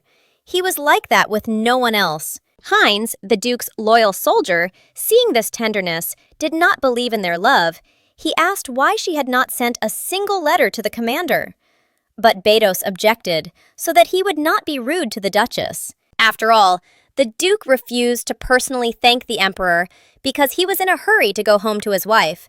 So something like this was to be expected. Heinz still believed that Elodie was not worthy of a Duke, and that he would be much better off with a princess, beautiful and elegant. The Emperor even wanted to bring them together, and the princess was not against it. No matter how you look at it, it was the best choice, but the Duke refused. Heinz just wanted true happiness for the commander who saved the empire and their knights. He believes that the only one who will melt his heart is the princess, not the woman with the confused face who had probably spent all the Duke's money and was hoping he wouldn't come back. He didn't trust her, even though he didn't know her, but he already hated her. The maids and the butler cried, because they were still children when they got married and the war separated them, and now they are together again and it's so sweet. The servants cried all day instead of celebrating, but it was all in vain. They were tears of happiness at seeing the young Duke again. But besides the good news, they also knew the bad news. Their beloved Elodie was suffering from a rare, incurable disease, how hard her life was, and how to help her. The butler asked everyone to calm down and not get upset. At least not in front of Elodie. It's already hard for her to live with this. There must be a reason why this is her secret, and it's better to be careful. And Cabell hugged her so long and hard that Elodie was out of breath and asked to stop. Who knew he missed her so much? They looked at each other for a long time again, because they had both grown up and changed a lot. She wanted to tell a lot of things, and as soon as she started saying that he had been through a lot, she was interrupted by a servant who also wanted to spend time with the young master. They were tearful and happy to see him, asked him not to leave them again, and welcomed him home hundreds of times. Elodie extended her hand to the Duke and invited him inside the house. He was probably tired, and it was time for him to rest in his chambers. He took her hand and looked at it even longer. Her hand, it was so small. He himself didn't understand how he had grown up. He wasn't the same little boy anymore. It seemed so sweet to him, her hand so delicate and small, that he put it to his face and kissed it warmly. He was saying such romantic and intimate things to her that she felt embarrassed, and took her hand away to quickly lead him into the room. He was scared by this cold. Why was she so strange? It seemed as if his wife was not happy to see him. Something was wrong. Elodie walked with her head down and was ready to cry. Everything was not as she had expected. His touches, they were so pleasant. And his arms, they had so many scars. She wanted to hug him and tell him how brave he was. She put her hand to her heart, wondering why it was beating so fast. It was just a surprise. Nothing else could and should be happening. You need to remember your place, which will soon be taken by another woman. Soon, everything will have to change. They entered the room, which was the same as when he left. She hadn't changed anything specifically to make him feel comfortable when he returned. As much as he enjoyed the look of the estate, Elodie took good care of the house. She did everything she could to protect his property, and she wanted to surprise him even more. She suggested that he rest, and she would prepare warm water for him so he could bathe before bed. Kabul leaned close to her and asked, "Dear wife, are you planning to buy me?" Elodie froze in place, but the girl had once told him that adult married couples could take a bath together, naked. Had she forgotten? Her eyes were darting around and couldn't help but look into his eyes, and he looked very confident when he said that. She didn't know how to explain what she had said to him as a child. She tried to say something, but he laughed when he saw her blush and said it was just a joke and she was very cute. You should have seen her face when she heard that. She wanted to run away from this shame as quickly as possible. He looked at her footprints and didn't understand what he had done wrong because he wanted to be cute, like he used to be 7 years ago. Looking at the room, everything was the same. The same furniture, the fireplace, and only his lady seemed different. What if she really wasn't happy to see him? It's a terrible feeling when you're not loved in return. Dinner, a beautifully set table. They are having dinner together. She is used to living alone. She already knows her daily routine, who she should say to and what. But now everything is different. Now she doesn't know how to behave or talk. The atmosphere has changed a lot, she said. He just looked at the table awkwardly with his head down, then looked at her again and looked down. The atmosphere was really not the same. They sat at the same table as if they were strangers. The only thing left for her to do was eat as quickly as possible and escape from his gaze. He looked at her again and remembered the gossip between the nights. And maybe she really had found another man while he was gone. She was already beautiful before he left for the war, but now she had become incredible. It was hard to take your eyes off her. Was she really his wife? His dream? And she is so kind to everyone, and the servants and knights adore her. The peasants are also delighted with the Duchess. Apparently, many are in love with her, but she is married to him, not to anyone else. Maybe everything can still be saved. They were walking around the house, and she started talking about how she had heard about all his exploits on the battlefield, and finally, awkwardly, said that she was proud of him. She stopped by his room, saying that it was time for him to rest in his bedroom, and she would be in the next one if needed. He asked worriedly why she wanted to share their bedrooms, since they had always slept together as children. She didn't know what to say, but something she wanted to say was already echoing in her mind. He already has a princess, so they'll be breaking up soon. And indeed, if you remember, in the original, he came with the princess. So, where is she? So, where is the princess? She would like to ask Kabul. But she didn't dare. Kabul started talking about them again. Married couples sleeping together. She herself had taught him this. He couldn't stand it and said what he thought, that he already knew that she didn't love him and didn't want to be with him, and asked if she wasn't glad he was back. She only managed to ask what he had said because she herself had not expected to hear those words. She denied it again because she missed him, even though she did not look happy. He shouted after him that this was a misunderstanding. In fact, she was glad to see him, and he himself knew how long she had been waiting for him. He continued to walk away, going to his room, and again said that he felt she didn't love him anymore. She touched his hand, saying awkwardly, "It's not like that, it's just hard." They started arguing. She couldn't describe her feelings, but he knew everything himself and was disappointed because he wanted more than anything in the world to see her happy. He looked at her affectionately, and she waved her hands nervously, proving that she was scared because they hadn't seen each other for a long time, and this was all new to her. When she sent him to war, he was still a child, and now he has returned as such a handsome man, And this is so unusual. All this is not because she doesn't love him. He is still dear to her. He looked at her again and asked if she really said that he was dear to her. Maybe that gave him some hope. She turned her head away, afraid to say it again. Or maybe she should have said that he was dear as a friend or brother. But damn, they were married. And so she said that he was dear to her.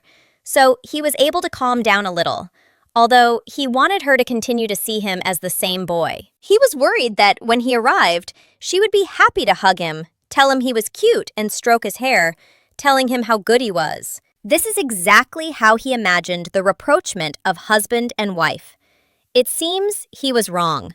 He begged her not to run away from him, not to avoid him. He didn't know why she was doing this, but he wanted to be close to her, like he used to be. She cried and asked him to give her time to get used to it. Because he is still dear to her, you can't even imagine how much she loves him and how much she misses him. He lifted her head, looked her straight in the eyes, and asked her not to cry, wiping away her tears. She finally smiled and admitted that she missed him very much and dreamed every day of this meeting when he returned safe and sound. Finally, they reconciled and were left alone and able to talk about everything they had missed over the years. And she remembered something about how she had marked his height on the wall when he was little. She pointed to the wall where she still continued to draw her growth lines. Then he began to remember that she had once seemed so grown up and tall to him, and now she is so small, as if they have switched places and now he is big and has to protect her. So small and fragile. They joked about it for a long time, and she even suggested that he stand against the wall again to measure his height now. When he stood against the wall, Elodie reached for his head as hard as she could, but she couldn't. He had really grown a lot. These warm memories were able to lift his spirits again, and he asked her if she had really missed him all this time. She looked at him sternly and said with confidence that she couldn't do anything else. She was bored. He looked at her slyly and said if she was bored, she should do something now. The two of them were lying in one bed in his bedroom. It was a dark night, and everyone in the house had long since fallen asleep. The only question is how it came to this, how she even agreed to get into bed with him. It's simple. He's a cunning one. He said he couldn't sleep and wanted her to put him to bed like she used to. She refused because she was going to sleep separately in the next room. But he was so sweet. He begged her to stay for just one night, no more. So they were lying together. He was sound asleep, and she was still thinking about everything she wanted to ask him as soon as he returned. How did he live in those difficult times? He was still such a small boy when he was taken to war, but he miraculously coped with everything. She didn't doubt him. She felt that he was the one. She covered him with a blanket and also began to fall asleep. The morning was more unexpected. Cable woke up first and felt something next to him. Someone was fast asleep and snoring. Oh yes, Elodie was already in his arms. He closed his eyes again and hugged her tighter because that was what he wanted so much. But only for a moment, because if she woke up and found out that he had hugged her without permission, she would hate him. At least that's what he thought. He got out of bed while she was still asleep. He slapped himself in the face to come to his senses. He had to control himself. He couldn't change their relationship. He looked at her again and covered her with the blanket. How beautiful she was. Even when she was sleeping, she looked perfect. He got out of bed and went to wash his face, not wanting her to see him unhandsome or sleepy. Suddenly, a voice came from behind, asking where he had been, why he had woken up so early. Oh yes, it's Ifrit again, lying on the pillow next to Elodie. But he didn't come to the bedroom to see Kabul again. The Duke was furious. He did not want to wake his wife, and began to drive out Ifrit so that he would not disturb the lady's sleep. Ifrit narcissistically said that he wouldn't go. He wanted to see what the girl who saved his life looked like. Cable told him to get out of there with hatred, scaring the hell out of the wolf, who just wanted to have fun. Ifrit hurried to the window, saying that he was going anyway, not because he was afraid of Kabil, but because he had planned to go for a walk anyway. Cable waited until the wolf had definitely left the bedroom and sat down on the bed again, preparing to lie down next to his wife. He lay down next to her, looked at her for a long time, and felt that she was about to wake up, so he closed his eyes, pretending to be asleep. Elodie woke up to see her husband's face in front of her. He was still sleeping, and it was so awkward to see someone next to her in the bedroom. It's morning, and the house is already bustling. The maids are dressing Elodie. She looks luxurious, although she feels strange. because it's not comfortable to move. One maid hinted that she should look gorgeous because the Duke of Kabil was back, although Elodie didn't understand what the difference was or what the difference was. After sleeping together, she thought he would say that they should change clothes together, but luckily, he agreed to leave the room. She blamed herself for wanting him to be with her because they had been inseparable all their childhood. She was so eager to prepare him for war that she didn't notice how he fell in love. The Duchess noticed that the maid Marie looked a little off, as if she had been crying. She asked her if everything was okay. Marie replied that it was, nothing wrong. Elodie asked if she had a fight with Bedos, and that was why she looked sad, since they had been dating for a long time. Marie couldn't say that it was because of the Duchess that she was crying, so she agreed and said that she had a fight with Bedos. But the Duchess wanted to know the details. She had to come up with something so as not to give herself away. The lady wondered how to help her, but Marie changed the subject, assuring her that everything was fine and that it was time for the Duchess to have breakfast. And the story that Marie couldn't tell happened in the garden of the estate. Bedos worried about the Duke because he wasn't so cold when he was younger. Back then, he was still so young and naive. Marie wanted to say how much the Duchess loved her husband and missed him. Maybe she could melt his heart. But Bedos interrupted her. Remembering Princess Larissa of the Dave Kingdom, he believed that it was the princess who would be able to melt the heart of the master by giving him love. Marie's face changed, not understanding whether he was talking about it casually now that they had Elodie. Bedos believed that the princess was interested in Kabila, and that if the emperor invited him to the castle, it meant he wanted to bring them together. Marie couldn't stand it and argued with her lover. How could he talk about another woman when Cable was already married to the lovely Elodie? Sir Bedos believed that Elodie and Cable were just like brother and sister. They had been friends since childhood, and the lady probably also had another husband, so the emperor would help them get an easy divorce. After all, they got married when they were still children and didn't understand anything about marriage and its meaning, so he thought they would get divorced and live like brother and sister. Marie burst into tears because she didn't think he was such a cruel person, ready to tear apart a young family without even giving them a chance to try, without pitying the lady who had been waiting for the Duke so long. The girl burst into tears, and although he tried to calm her down and apologized for being wrong, she didn't want to listen to anything. He betrayed her feelings. But she's not that weak. The next moment, she gave him a big slap in the face. He clearly wasn't expecting this, but she felt relieved that she had repaid his cruelty. Marie clenched her fists, saying that she was meeting the wrong man and was waiting in vain for someone she didn't know at all.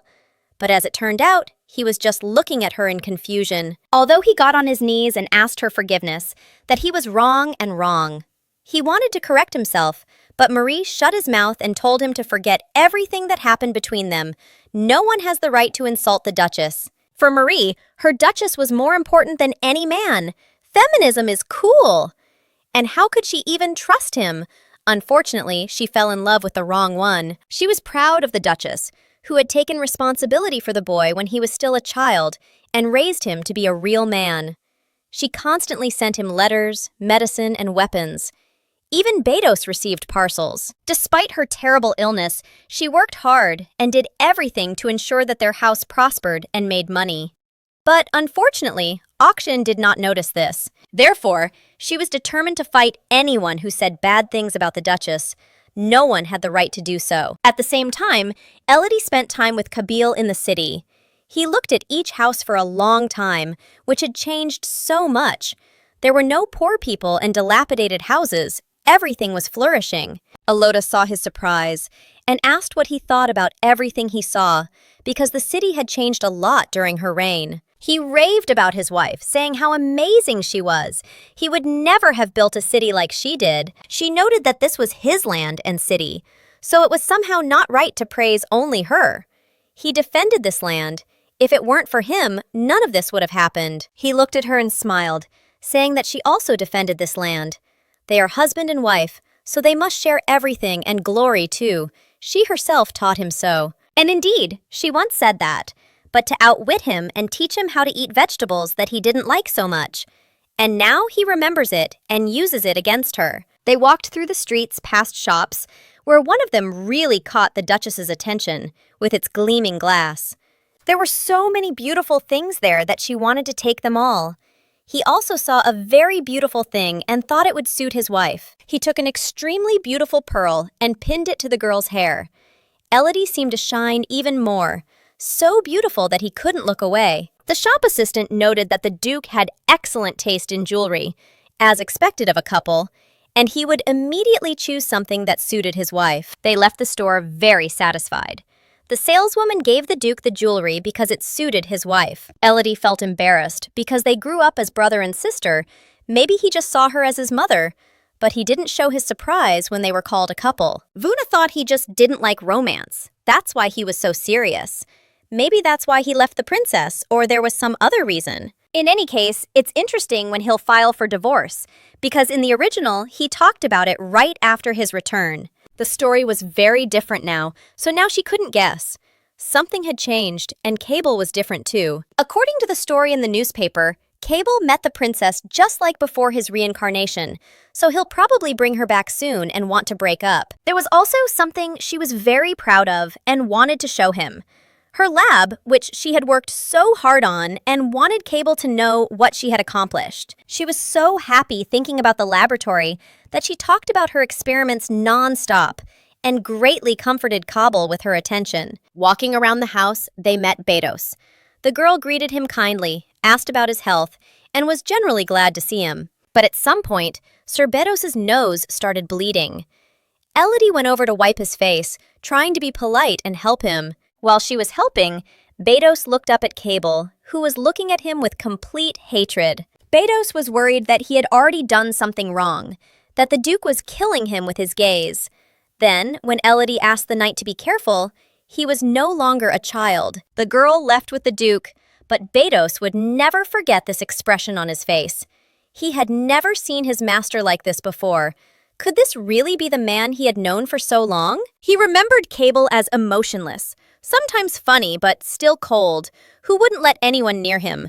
So how could he really be that evil? Could he really be different to the Duchess? He seems genuinely happy with her.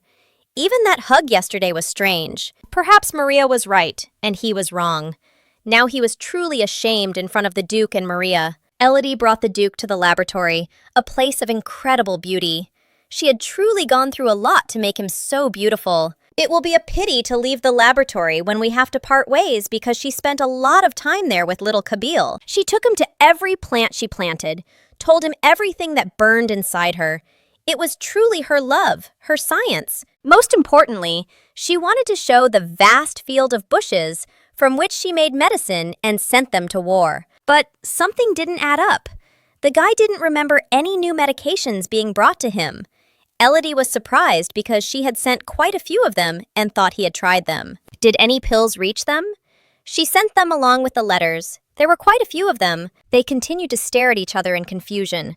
"What letters?" the Duke asked, because he had not received a single letter or a single medicine in all that time. The only letter that Kabil received was the one before he left for the war, and he still kept it. But nothing else. Elodie said in surprise, "That's why you didn't write me back, because you didn't receive my letters." And she thought he didn't write for safety reasons. Kabil put his hands on his head and talked about loneliness.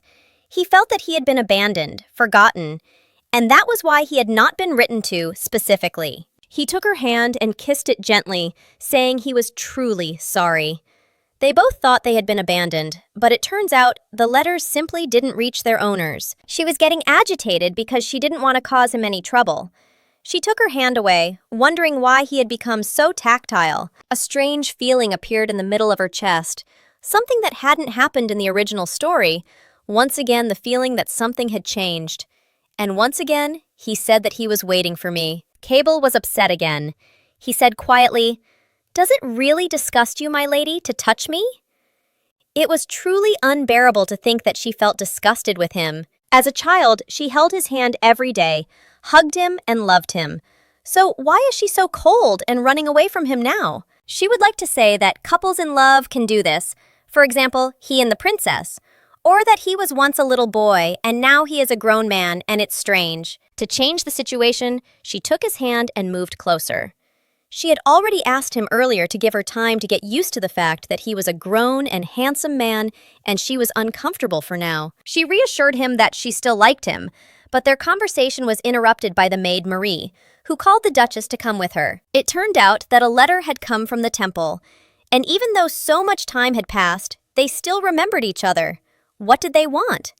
The letter said that they were sending a unique priest to the Duke of Cernois, and that the saints of the temple would personally come to greet him. They clearly had some kind of plan, or maybe it had something to do with the lost letters. Otherwise, why would they personally want to come? The temple in the Duchy of Cernois had been empty for many years, ever since Kabul became duke. So why were they interested in it now? It seems their main goal is to make Kabul the chosen hero of God Tvekar.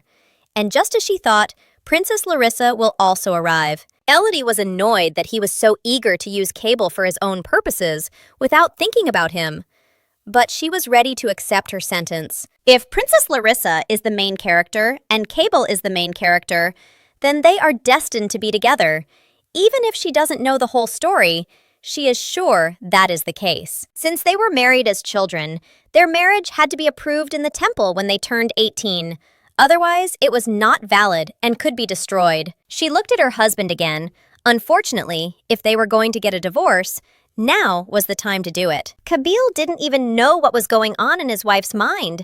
She was going crazy, and he was just living his life without thinking about any divorce. While Elodie was already waiting for the day when the princess would arrive and the duke would want a divorce, because for this, she was probably reborn again. Looking at the princess's photo, it seemed like they would make a good couple, and even though it hurt her to think about it, it seemed like her heart felt something. Sir Bedos was minding his own business when he saw the Duke walking towards him, so he waved for him to come over. The Duke asked where his wife's handkerchief was, which she had given the knight while helping to wipe the blood from his face. Brian Bedos did not understand the question and had completely forgotten about the handkerchief and why the Duke needed it. Cabell got angry. He had to repeat it twice.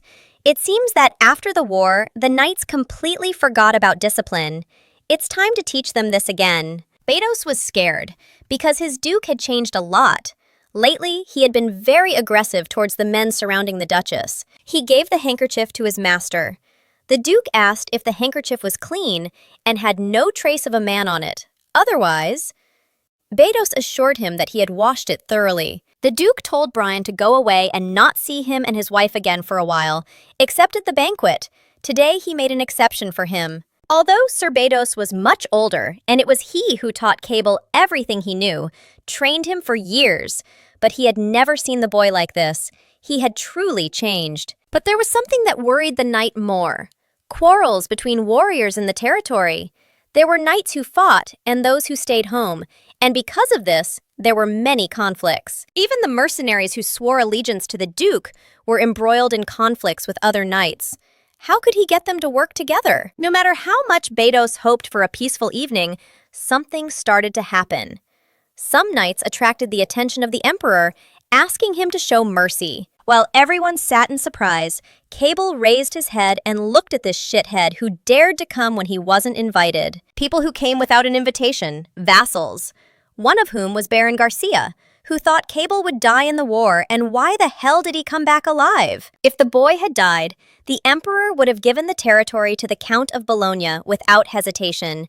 He bet all his fortune and sided with the Count and lost. Because not only did Cable not die, he returned from the war a hero, which was no use to them. A few days before the holiday, the vassals gathered to discuss how to appease the Duke and maintain their position by siding with the Duke, at least pretending to be loyal to him. Baron Bernard, like the other vassals who came to the feast, was not at war, but he apologized to Kabul for not going to support the Duke earlier. They asked the guy to listen to them because they wanted peace, or so they said, although the guy refused, not wanting to waste his precious time on shitheads. They fell to their knees, apologizing and begging not to kill them.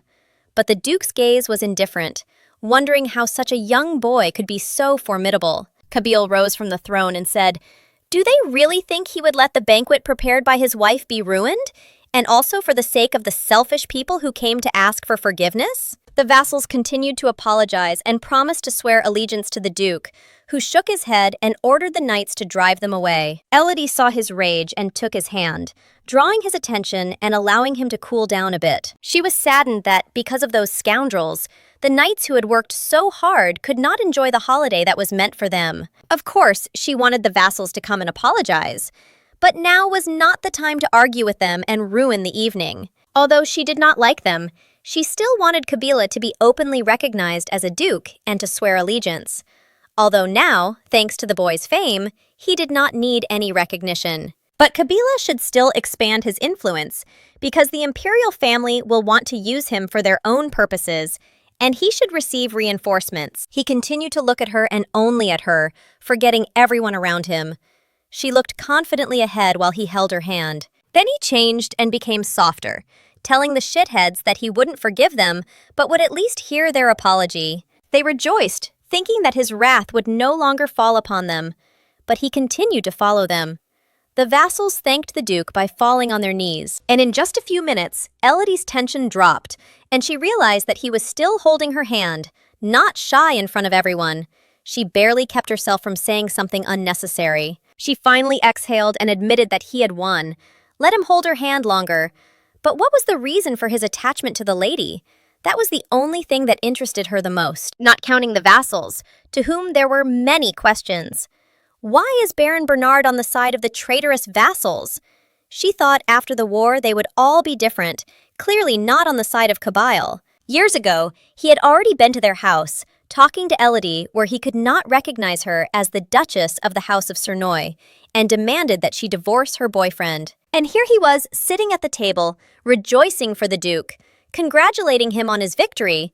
She sensed an insidious plan of betrayal. And it's true, the vassals conspired because they didn't recognize Elodie.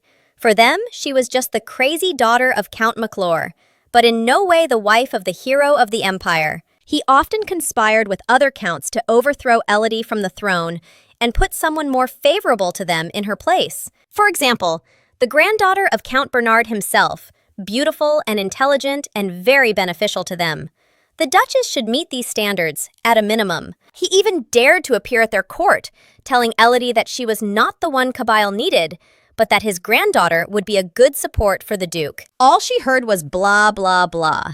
This wretch thought she was completely stupid and didn't understand his intentions, as if she would just leave the throne like that. Elodie wasn't going to keep quiet either, voicing everything she thought about him. She didn't need approval from some counts about her personal life.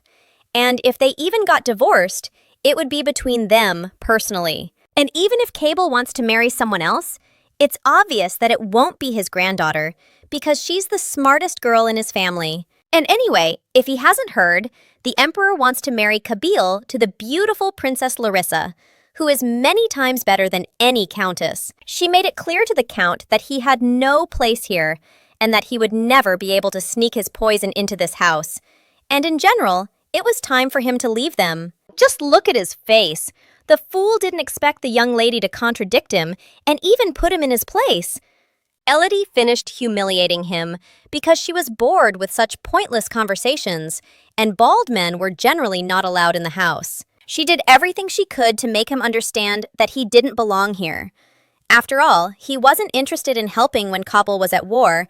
He was considered a bastard. And now they all suddenly started pretending to be worried about the Duke and his situation, as if he needed a wife from one of his relatives. Oh, these insolent vassals. But this bald bastard hit back with the answer that Elodie didn't need the Duke either, because in all these years, she hadn't written him a single letter. Although, how did he know? Kabyle, who happened to be passing by, heard the disrespectful treatment of his wife. He entered the room full of anger. The Baron clearly realized his mistake when he saw the look on Cable's face that was ready to kill him. No one would dare to talk to his wife like that. The Duke reminded the Count that he was nobody, and now he might not even be able to face the audacity to communicate with the Duchess like that. Kabyle drew his sword to deal with the scoundrel. The Count only begged for mercy and did not understand why the Duke was protecting the woman. The bald fool fell to the ground and begged for mercy. and Kabil loved to see fear in the eyes of scoundrels. When Cable pointed his sword at his neck, Elodie was frightened and went over to calm the Duke. She cried out of fear of what would happen next. He saw her tears and his face changed. The sword fell from his hands and he instantly took her hands to calm her down, because he only wanted to protect her. Elodie lowered her head, thinking what would have happened if Cable had heard the whole conversation. The Baron would probably already be dead for his words. At that moment, the commander of the knights came running, asking what had happened because he had heard strange screams. He saw the situation and, without understanding it, concluded that this evil woman was manipulating the Duke so that he would fulfill her every wish. Although she tried to help the Baron get up and leave, the commander still decided that she had made it up specifically so that the Duke would bring the barons down. Meanwhile, Kabil continued to look at the bald scoundrel so that he would know not to cross the Duke's path otherwise. Hines stood looking at everyone and didn't understand how the commander was influencing her. Could he really not just throw her out? Kabil turned to Hines and told him to go away too. He was busy now. Hines obeyed and left, but continued to watch the woman. In his eyes, Cable had changed a lot because of that woman. He seemed to have become unhappy, and he couldn't just sit and watch all this. He was going to marry the princess and the Duke as soon as she arrived at their home. Maybe then Cable would be back to how he was before. The guy was only concerned about how his wife felt. He must have really scared her with his actions. And yes, she asked to solve everything through talks and not with the sword. If he wants to teach his vassals a lesson, then he should go to court. This is not a battlefield. Everything is different here. He wanted to be nice and agreed with her, apologizing for his behavior and admitting his mistake. Although Elodie's hands were shaking a lot, she said everything was fine, as if she wasn't even scared. But he knew that was a lie. He didn't understand why Elodie was so calm when the Baron insulted her so much. She didn't admit it was an insult, but Cable said that if someone insulted his wife, they would insult him too. She took his hands because it was important to her that someone supported her like that, especially when that someone was Cable. She taught him patience, that even when it was hard to treat them well, it was still worth earning their trust. The Duchess taught him good politics, that you shouldn't kill someone just because you want to. Sometimes you have to sort things out so your reputation doesn't fall. He agreed only for her smile, but in reality, his Nahir didn't need a good reputation, meetings with vassals, and the support of the temple. She exhaled calmly, thinking that finally, not knowing what was really going on in his head, Casual couldn't go against her. It's not hard, just don't kill people you don't like. He'll at least try. The next morning, Baron Bayer was already in the Duke's office. He wanted to say something more, but Cable stopped him. He agreed to pardon him only because his wife said so. He would give him another chance to improve and prove his loyalty. So another chance. Even though the Baron didn't understand what was going on, he was given 2 months to repair his reputation. Cable again didn't let him say anything and continued. Considering the way the Baron talked to the Duchess, it seemed he didn't know how much work his wife had done while he was gone. He ordered the Baron to spend time with his family and say goodbye to them. Because he would spend the rest of his time writing a report on all the Duchess's achievements, he also has to go to the Forest of Death, where they say there are many monsters, and hunt them. He did a good job because he was eager to send the Baron to execution immediately, but if he suddenly disappeared, Elodie would guess the reason. The Baron shouted that he had just returned from the war and should spend the rest of his life with his family and not in a new war. Kabil agreed. If that was the case, then let him take his family and move with them to the Forest of Death to spend the rest of his life together. The Baron refused, but Kabil did not allow anyone to deny his order. No one had the right to deny it, except for Elodie, of course. Kabil noticed that the Baron had talked a lot about loyalty to the Duke, but his loyalty had disappeared now that he had been given the order. It was all empty words. The bald fool cried when Cable said that they might meet in a few months, and maybe not. Then the Baron decided for sure that the witch Duchess had bewitched him. Otherwise, the Duke would not have done this to him. She said that she prepared strange potions and must have used one. It was then that the Baron decided that he had to investigate this matter and prove her guilt. If the Duke and Iris were together, then everything would be fine. And this very Iris, the Baron's granddaughter, was already walking around the office after a terrible meeting with the Duke. Her grandfather had promised her marriage to the Duke, but he hadn't even looked at her. Her grandfather also disappeared somewhere. A strange coincidence. When she thought about seducing the guy, he simply pretended not to see her and walked past. She frowned because no man had ever done this to her before. And she had a prince who promised to marry her.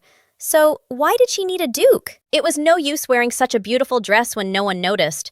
But she found a bush of beautiful roses in the garden, an incredible pink color, just like the prince who once saved her as a child when she almost fell. He had beautiful pink hair, which she remembered so much and tried to find again. While the girl was looking at the flowers, someone came up from behind and asked if she liked the flowers. She got scared and shouted at Elodie, "You can't just sneak up from behind to talk!" Elodie apologized for scaring her, but the Countess forgot her insult as soon as she saw the beautiful pink hair, just like that prince's. The Duchess guessed that the Baron had sent his granddaughter to the castle, but she greeted her politely, asking the girl about everything. Elodie found it funny how the Countess spoke about herself in the third person. She immediately remembered Cable, who said the same thing.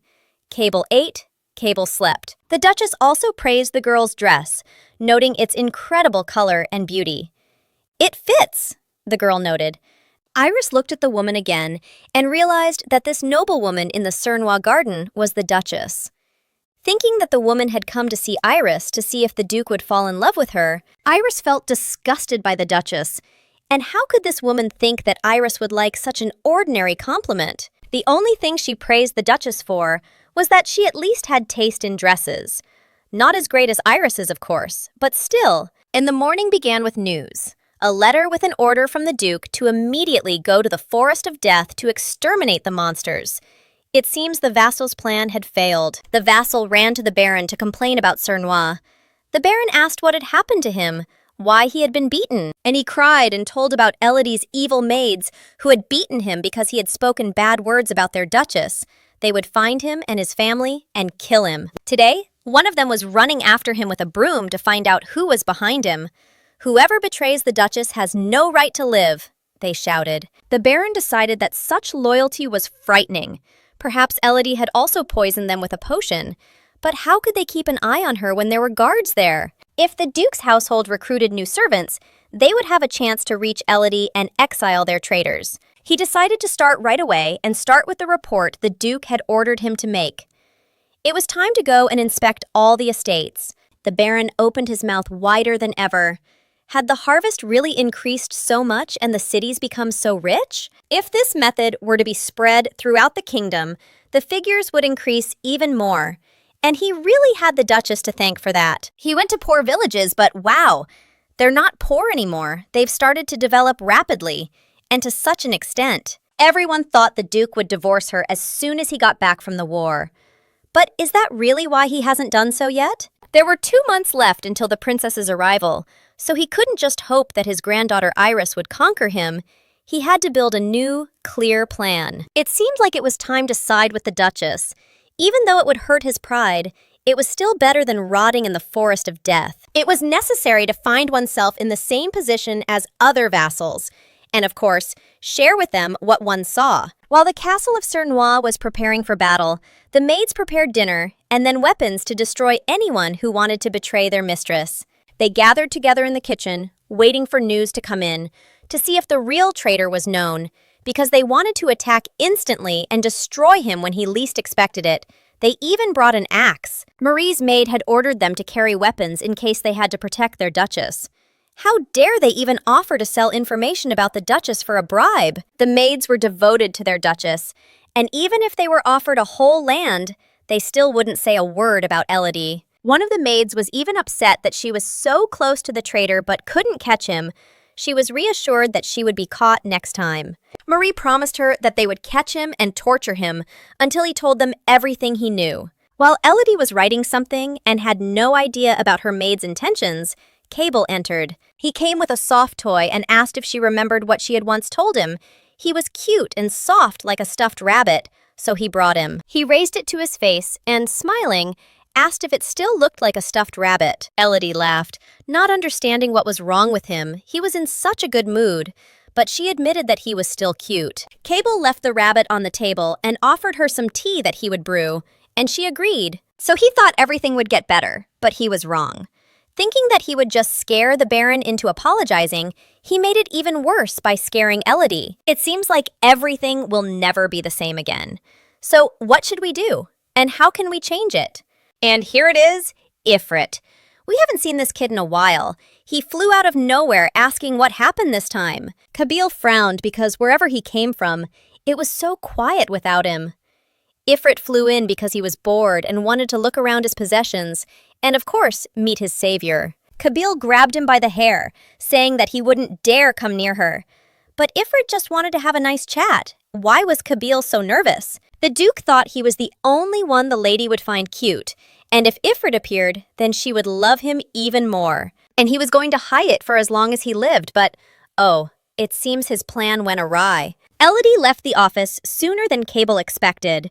She saw a strange little animal and thought it was a puppy. She took him in her arms, looking at the cute baby, and remembered that she had read about him in the newspaper before. So she spoke to him, asking if he was the same artifact everyone was talking about. Ifrit was glad to meet her and thanked her for his life. He asked the girl how she managed to save his life, but she couldn't tell the truth about her reincarnation, so she pretended it was an accident. Ifrit, of course, had doubts, but he pretended to believe it. He was grateful that she had saved him, and she was grateful that he had protected Cable the whole time. Ifrit was glad that he would finally have someone to talk to. Otherwise, it would be impossible with the Duke. He doesn't even appreciate that he saved him. Kabil angrily grabbed Ifrit again and asked Elodie not to talk to the strange magical animals and instead go for a walk with him. Ifrit was offended and wagged his tail as he walked away. Elodie was upset because he was so cute. Elodie asked if they could just leave Ifrit unattended. Kabil assured her that they could, that she should ignore him and that she should go with him. They were walking down the corridor, discussing the artifact and how good it was that Elodie had found it. He was once again grateful to her, and then someone stood ahead. One of the maids stood excitedly in the hallway. She lowered her head to greet the lady. But Elodie thought something was wrong, and Cable also thought it was worth paying attention to her. She really looked upset. The girl agreed to talk to the maid, but if Cable noticed something was wrong, it meant she didn't like it. She had a strange feeling that something had happened. At first, Marie was very upset. She always talked non-stop, but now she was silent. Anna's face has also been sad lately. Although she tried to find out what was wrong, Anna didn't admit it. And now there's a new maid. It's like her girls have been changed. It's worth asking Norman what's going on. Kabil asked her to do it later because she was already very busy and had so many documents to sign. She hasn't even been going to the lab lately because she doesn't have time to do science, and she needs to finish all the important experiments before the princess arrives. They held hands, and the girl looked at him with a smile. He said it was time to go. They spent the evening together. By morning, of course, there were already quarrels among the knights. Some did not like the fact that the knights had changed their minds.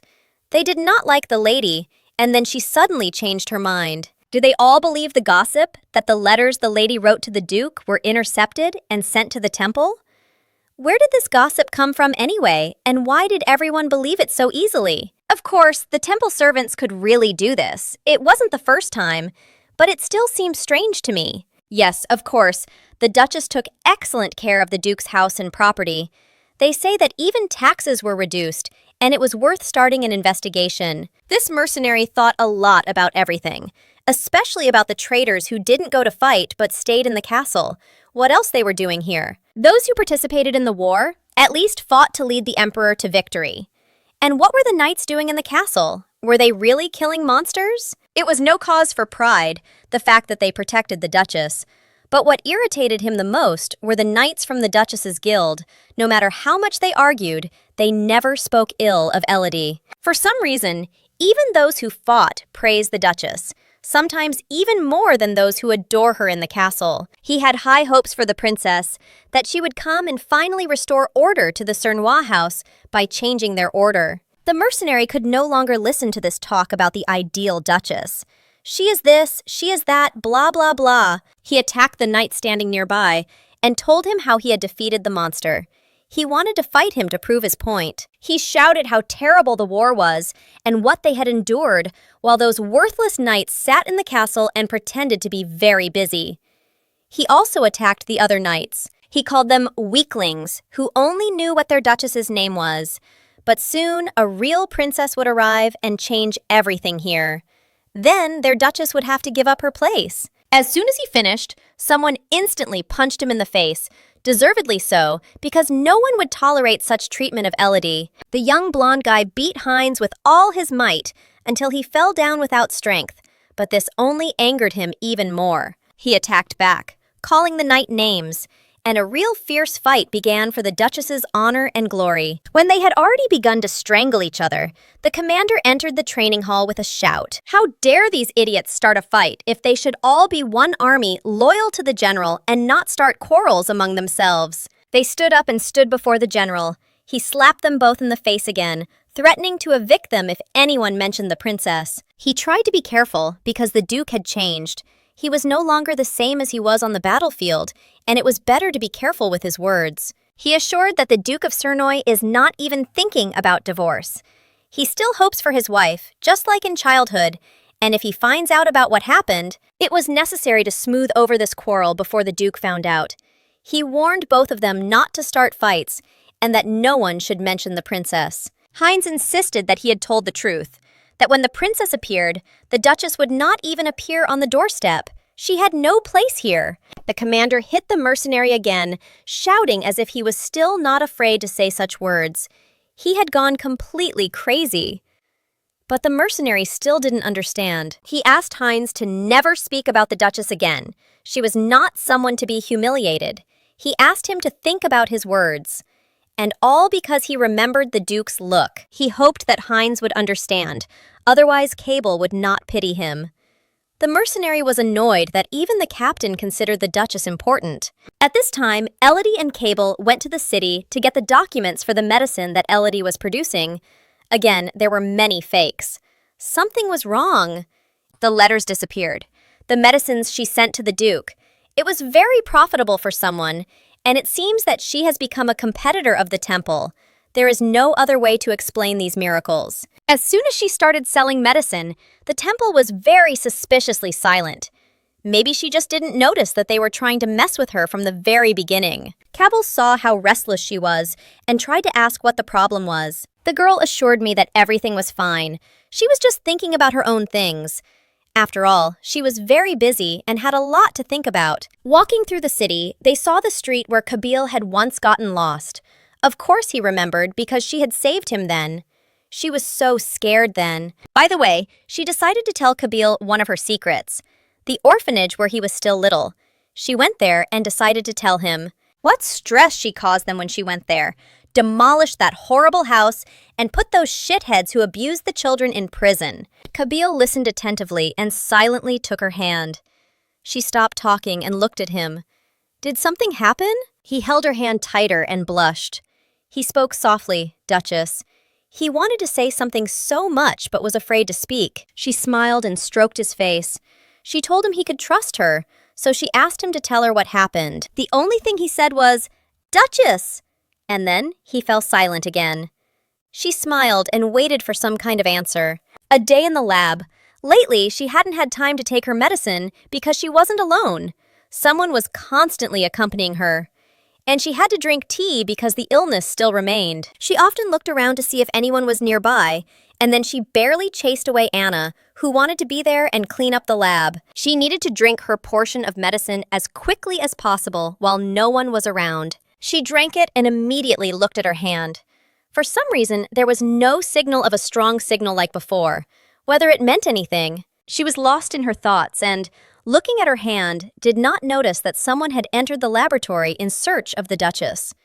It was very inconvenient, as she had just finished her tea. Elodie heard the maids coming to bring her dinner, so she ran away as quickly as possible, hiding near a tree. And here it was again. She started coughing up blood.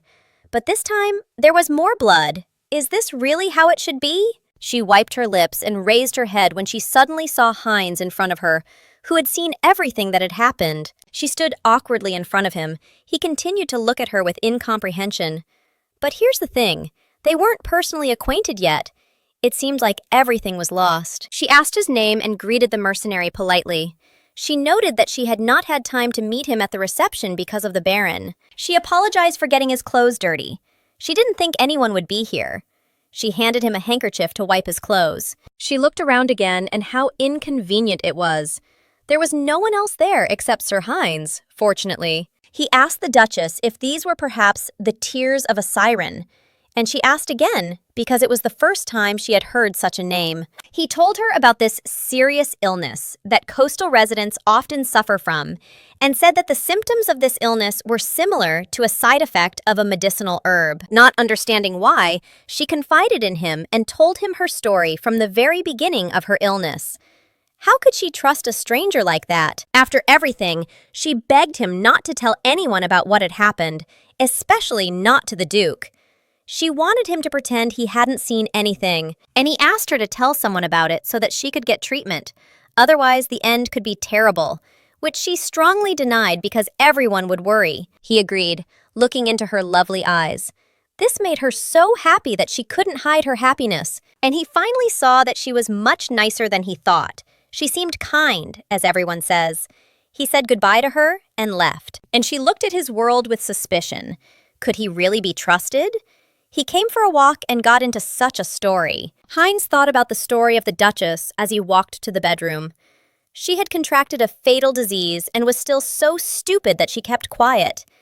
Did she really want to die? Once upon a time, his sister got sick like this and died of the same disease because it was already too late when he found out. Damn. Will he really take pity on her and decide to help the Duchess? Elodie ran as fast as she could to the Duke's bedroom, calling out to him just to hear his voice. She ran into the room and saw a guy holding a handkerchief over his head. It seemed he was sick. The Duchess was very worried about her husband, asking where it hurt, if he wanted anything, and what to bring him. She put her hand to his head to take his temperature and didn't seem to feel it. So what's hurting him? So let's start with the story. The Duke had spoken to Ifrit earlier that evening to get advice on how to get back together with his wife. Ifrit believed that simply being nice wasn't enough. Kabil still hadn't learned anything. He said the Duke had forgotten one very important thing, that the Duke's wife is also very fond of Ifrit because she likes everything that looks cute. Then Cable got very angry. That's funny! Cable was upset because he thought that he would really tell him some secret on how to win a woman. But he only mocked him. Although he gave one good idea, something that all women like, handsome men with strong muscles. He advised the Duke to straighten his shoulders and bare his body to show his masculinity. Kabil looked stupidly at Ifrit, who was captivated by the idea, who was claiming that, let his wife lean on his manly body, it was always a victory, he believed. Then they came up with a new plan, and if it didn't work, then it was the end of Ifrit. And the plan was to pretend to be very sick. Kabil unbuttoned his shirt, pretending to be hot, and asked his wife to come to him. Elodie, who had already started crying, stood there awkwardly looking at his body. It was like this, so pumped up. Was it really because of years of training? He looked very strong and handsome every time he unbuttoned a button. But what worried her most was that his entire body was covered in scars, which he didn't show the magicians so they could heal him, because these were injuries from childhood. She cried even more, holding his hand, and to calm her down, he stroked her hair with his hand and asked her not to cry because it would hurt his heart. He was upset that he had deceived her and brought her to tears, so he decided it was time to confess to her. When she asked where it hurt, he apologized and said that nothing hurt because he actually made it all up. She laughed happily and asked him not to do that again because she was so scared for him. And she asked if he had joked with the princess like that too. Cable's face changed as he looked at her, not understanding what she was talking about. And the Duchess continued to laugh and joke about him and the princess, saying that he must be so cute when he was playing tricks on her. Cable made an even more serious face and called her by name, to which she instantly reacted and stopped laughing. He asked her not to talk about the princess anymore, because he did not like talking about that woman. In the morning, the Duchess remembered the night before last and the boy's reaction to her mention of the princess, and he reacted strangely, as if he wasn't in love with her at all. Is he just embarrassed? He probably thinks his wife shouldn't know about it and shouldn't tell him. The maid distracted Elodie from her fantasies by asking if there was any reason why the Duchess visited the knights so often. They both spied on the knights who were training, and then the maid realized that it was probably because of the new men. But in reality, Elodie was worried that Heinz might say something inappropriate among the knights. But it seems that everything is under control for now. But the maid didn't like these men. She spoke about it in a somewhat depressed way.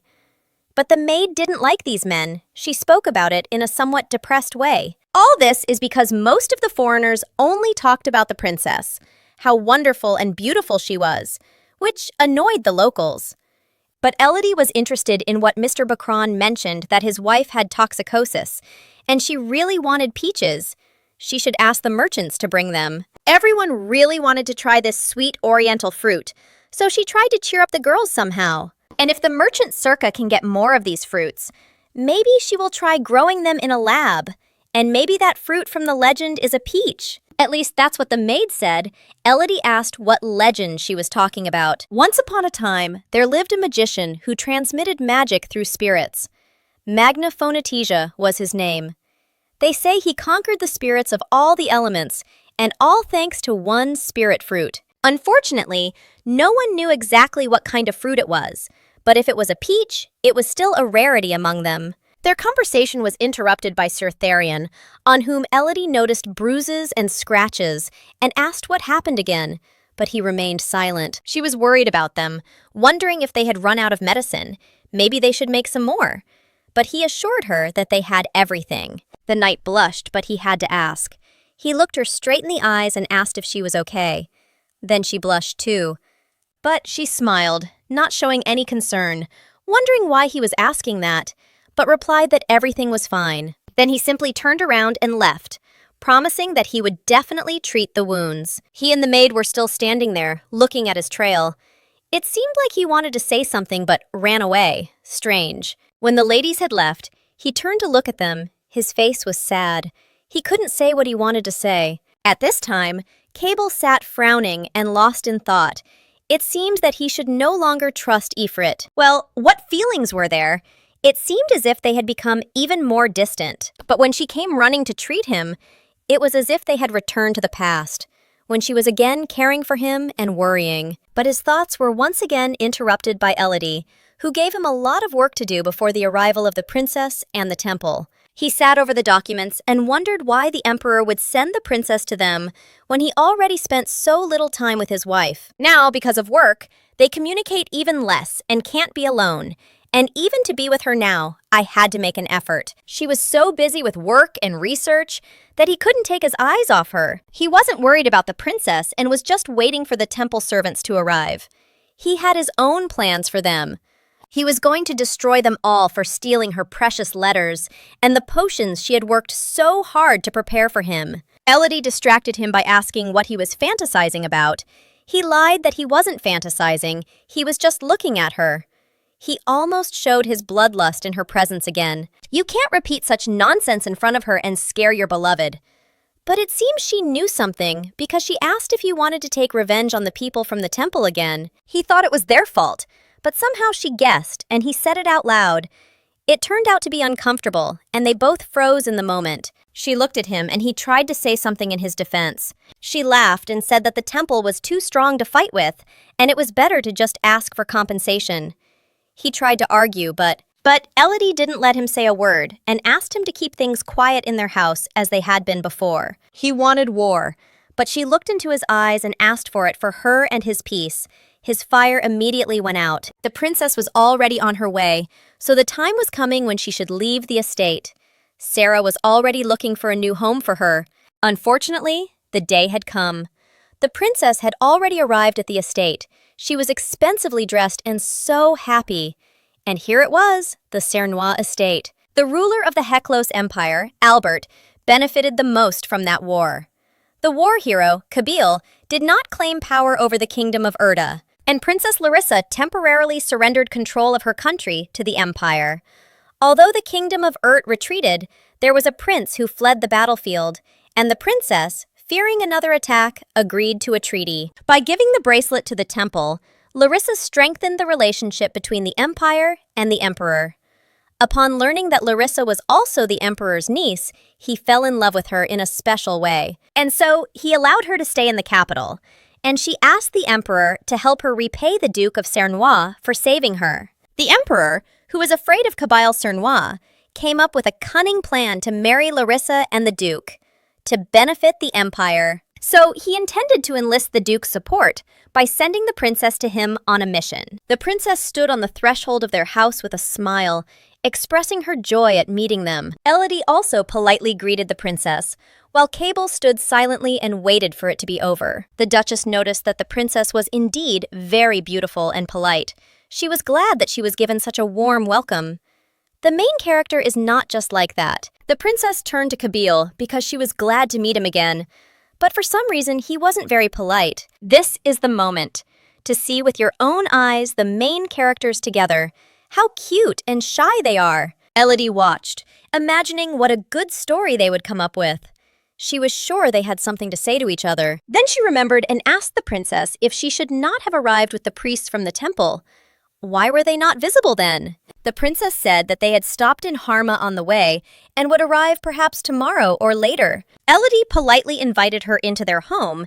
She must have been tired after the journey and wanted to rest, for which she was very grateful. She assigned Olivia to assist the princess, who was very loyal to the Duchess and could not refuse her.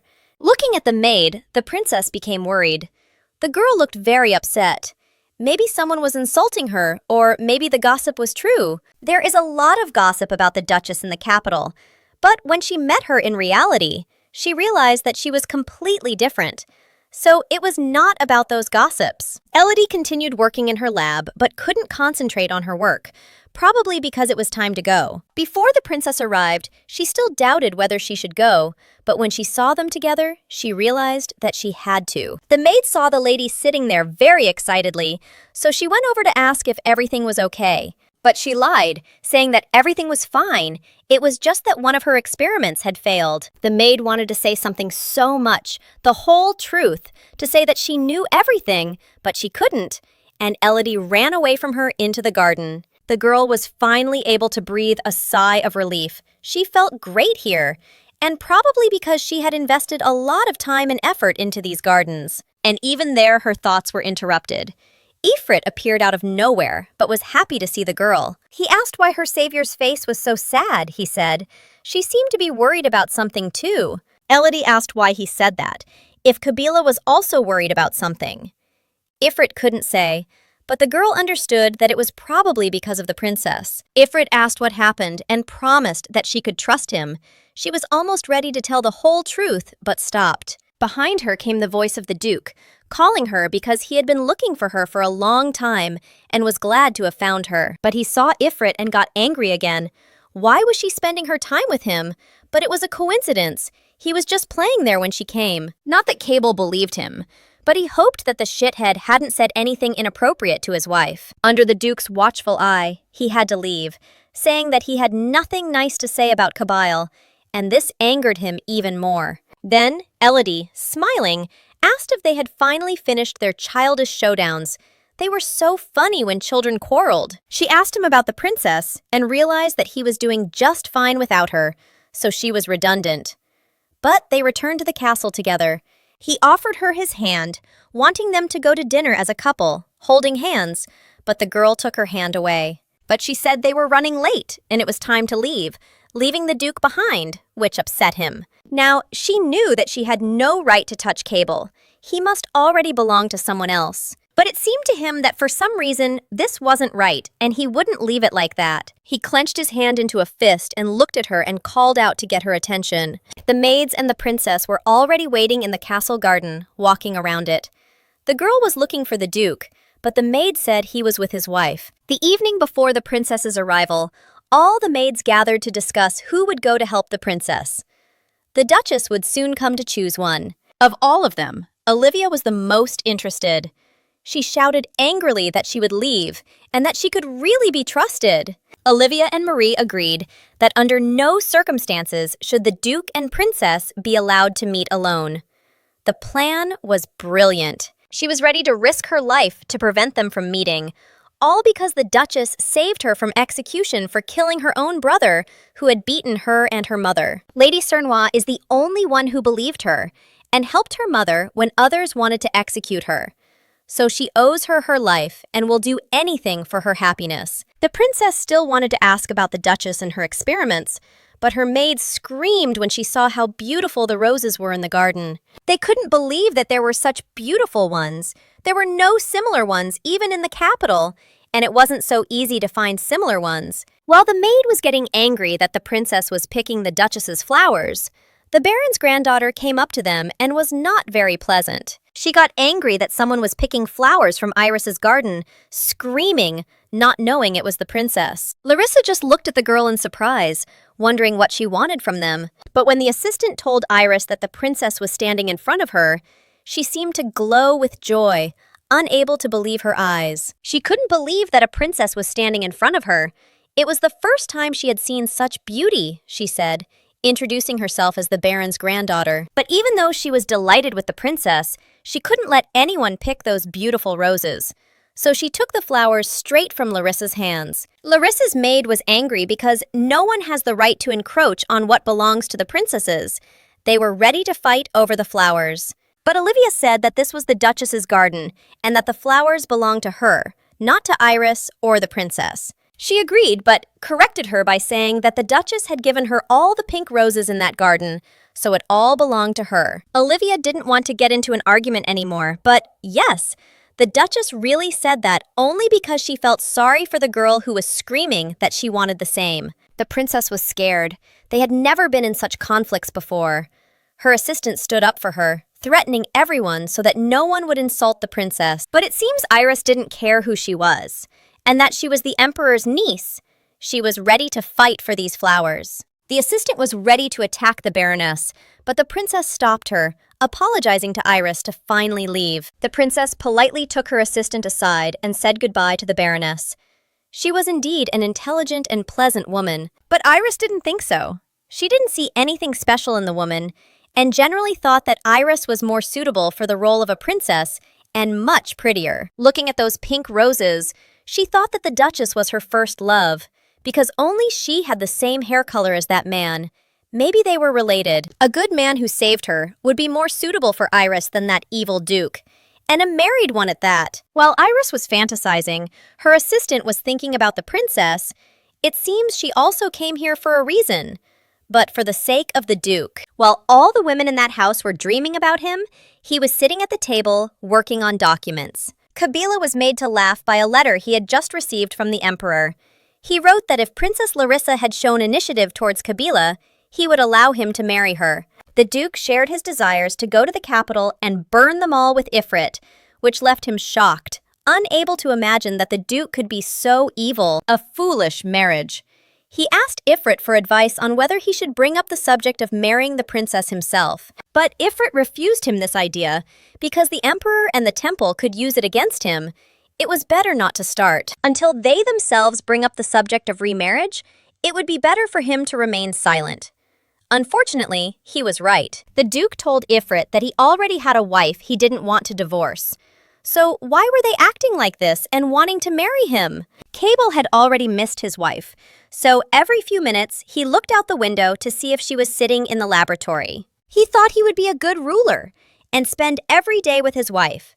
But it seems that this is not enough. Something has changed. It was getting more and more annoying to him. He didn't want to live like this anymore. Maybe it was enough to hide his anger and it was time to talk to his wife. But Elodie didn't waste time on mischief. They brought her peaches, which she was very happy about. Now she could start studying them. She would like to learn more about this fruit from Circa, but it seems he was too busy dealing with counterfeit medicines. She believed he would be able to handle it. The woman took one peach for her research and went to the laboratory with Marie. Marie stopped the lady to look at something. And what was really going on there? And the fact that the Duchess's knights spent time with the princess, and it seemed they were happy, was all they talked about. Elodie noticed that Princess Larissa was trying to make friends with everyone and seemed to have adapted already, which annoyed Marie because why would she if she had to leave soon? Although Elodie thought that the knights were at war with her because they had spent many days together on the battlefield against monsters in their territory, it seems that they loved the princess more. The princess put on a new, luxurious dress for the ball that was to be held that evening, and the maid was helping her get dressed when suddenly an assistant came running. She began to shower the princess with compliments about her incredible appearance, as if she were an angel from heaven. The maid was angry because for her, the most beautiful lady was the Duchess, which is why the princess's assistant pushed her. Cruelly. The maid fell with a hard blow, but the princess got up and started helping her up. She scolded the maid that she shouldn't do that to a servant, especially someone else's. The maid didn't listen, she didn't care, and the only thing she cared about was the princess's hairdo for the ball. When the princess picked up the maid, she saw a wound on her arm. She was frightened and began to ask Olivia what had happened because she could be trusted. Olivia couldn't trust a strange woman, so she just took her hands off the princess and said it was time for her to go cook dinner. The assistant said that the gossip in the capital about the Duchess and her beating of her servants seemed true. The princess burst into tears. She was so worried about that maid. The assistant Caroline didn't understand the princess and her worries, but yes, that's probably why the servants here were so sad. Caroline was fixing the princess's makeup while talking about the Duchess. They really believed that she was brewing potions from the tears of her maids. People said that the Duchess was evil and narcissistic, interested only in money and luxury. Some said that she brewed potions from the tears of the maids she tortured every day. The gossip seemed true, but it was hard to believe it when she saw the Duchess in person, and she seemed so nice. The princess thought she just didn't understand people. If Olivia is truly suffering from the Duchess, then she should be saved, and the Duchess's guilt should be proven. But all that would be later. Right now, she wanted to look incredible to interest the Duke with her beauty. First, her hair, makeup, and then everything else. In the evening, Elodie offered a toast of gratitude to the princess for coming to their castle and coming such a long way to visit them. Great music was playing, the table was set with delicious dishes, and it seems everyone liked everything. Elodie was drinking wine next to Kabyle.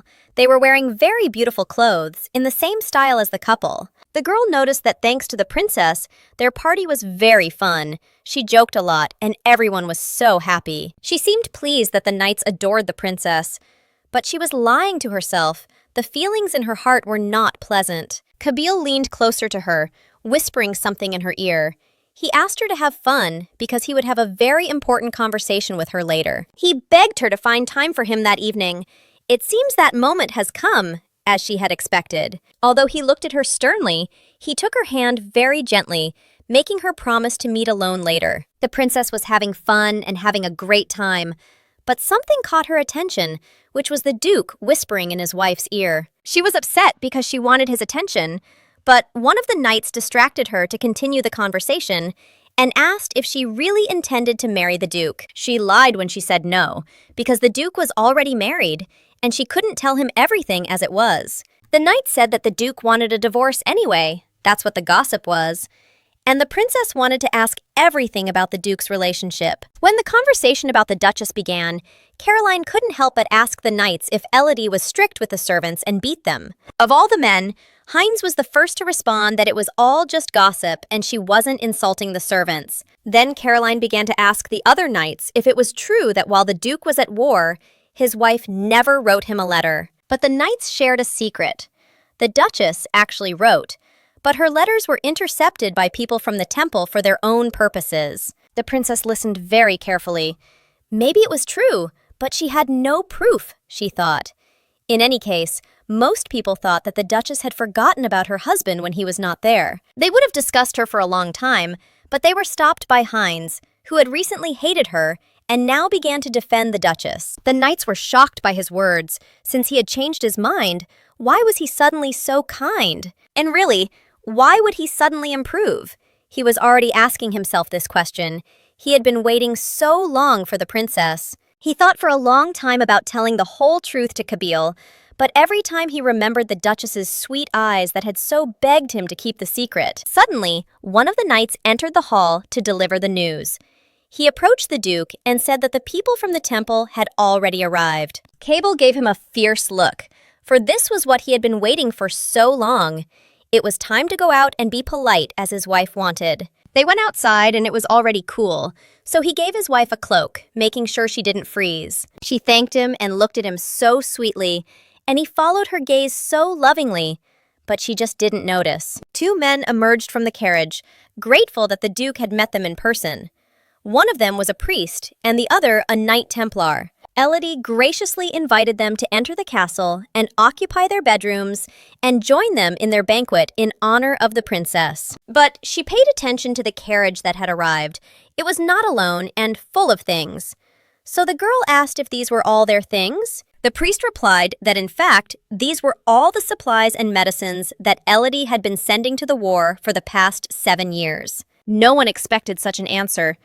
Elodie stood in shock, while Cable was angry and wanted an explanation from the temple. The priest, in his defense, said that they had to intercept all the carriages for security reasons, which is why they took all the letters and medicines. Kabil had never been so angry at the words that he should enter the temple position because it was for useful purposes. As an apology, the temple brought a gift for Elodie, one of the artifacts of the connection. A very expensive thing, actually. The Duchess opened the box and saw something that looked like a mirror, although it was late, of course, but at least they came and admitted everything. She was delighted with such a rare artifact, thanked him because she loved everything magical and had long wanted to create something similar herself. The knight also gave her a box with a gift. It seems they felt a lot of guilt for bringing all this. When she opened the box, she was very surprised, because these were all her letters that she had written for the past 7 years. She thanked them very much and asked them to go to the castle. Marie, the maid, escorted them into the castle, while Elodie stood behind and watched them with her eyes. Kabil could not so easily forgive the temple for their actions, and looked at the carriages full of supplies that his wife had so laboriously procured. Elodie happily called him over, offering to take the box of letters. Although it was late, she still wanted him to read them all. It was very important for the guy, because he had been waiting for years for at least one of these letters. It was a very intimate moment. He took the box and the girl's hands, leaning even closer to her. How much he wanted to kiss her. It was worth a try, wasn't it? When he almost kissed her, she quickly stepped aside, pushing away from him and handed over the box. The only thing left for him to do was open the box and look at the letters. There were so many of them. That's how many he had missed. With all his aggression, he asked his wife if it would make him feel better if he killed all those shitheads from the temple right now. She looked at his hand and said no. Even if he killed them all, he wouldn't feel better, and he needed to find their weak spot and hit it there to destroy it immediately. She didn't really want him to look for enemies when she left him. After so many years at war, he deserved to live peacefully and happily. Touched by her words, he asked her to hug him so that she wouldn't run away from him, but simply hugged him like they used to when they were little. She smiled gently and came closer, hugging me tightly, like they used to when we were little. For him, it was the most precious thing in life, her hugs, her attention. For 7 years, she wrote to him, and he didn't even know it, but he was waiting for it so much. They stood there hugging for a long time until Marie arrived, wanting to warn them that the guests from the temple wanted to rest from their journey, and therefore were not in a hurry for the holiday. Elodie happily said that it was time to end the celebration.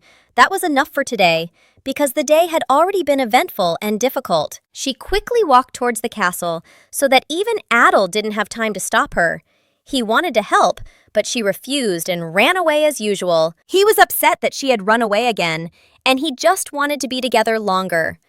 Elodie ran away because she felt anxious, why everything was so strange, and that it was harder to say goodbye to him. The knights left the banquet hall and saw many boxes in the middle of the castle hall.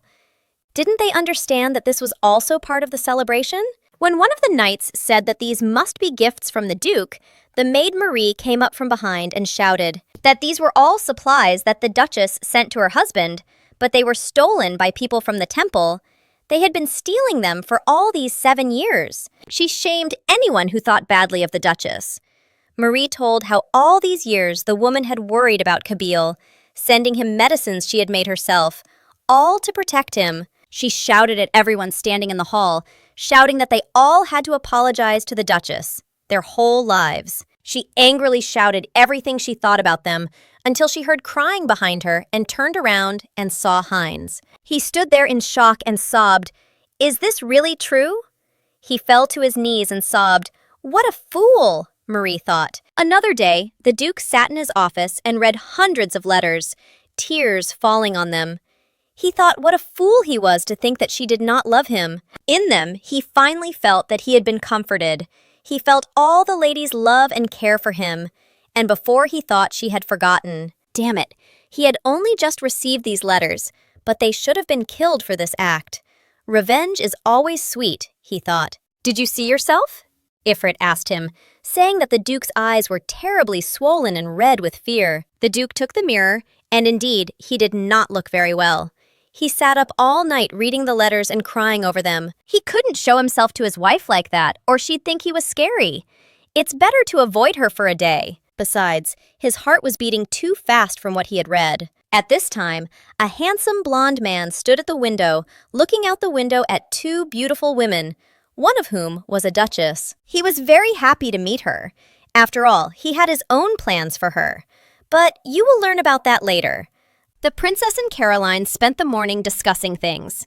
Then, the people from the temple arrived at the wrong time, interrupting their plans for the Duke. There really is no help from them. They interfered with Larissa and Cable's personal meeting, but nothing can be changed. But the news that the temple was stealing supplies sent by the Duchess was true, meaning the gossip was not in vain. Now, new gossip arose in the castle about the Duchess and her great work. The princess hoped this wouldn't affect her relationship with the Duke. He was so close to her, but at the same time, so far away, and she wanted to be friends. Carolina gave Larissa the idea of, why not greet the Duchess and go to her laboratory? The princess liked the idea, but how to get there? Isn't it closed? Caroline insisted that she had to get there at all costs to check Elodie's machinations and get the Duke a divorce for the princess's sake. The assistant taught the princess strength. She is too soft, and to win the Duke, you need strength and confidence. Otherwise, she is not the only one who desires him. The woman whispered secrets about how the princess should seduce the Duke with her beauty. What wouldn't you do for the sake of a common goal? The princess blushed but could not refuse, because most of all, she wanted to marry a war hero. But Elodie was busy with science. She immediately started working in the laboratory, showing Anna a new artifact, which she was of course going to take apart to better study its magical power.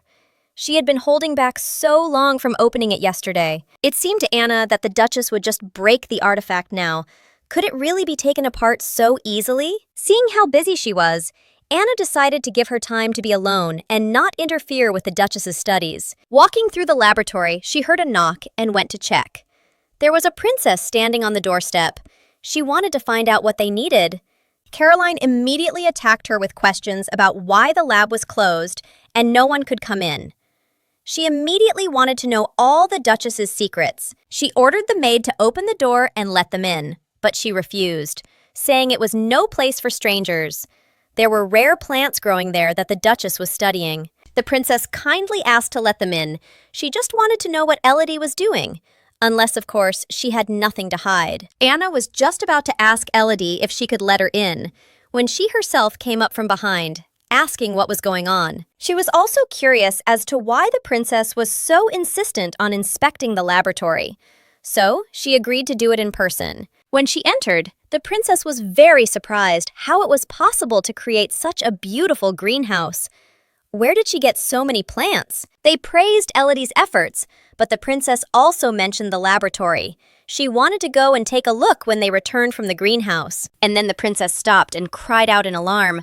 Was this really the Opheria flower, her late mother's favorite plant? She thought she would never see it again. She loved this flower very much as a reminder of her mother. Elodie picked one flower and gave it to Larissa as a memento of her mother, because you can't find them anywhere else, for which the princess was very grateful. Larissa asked Elodie to let her come to the greenhouse more often.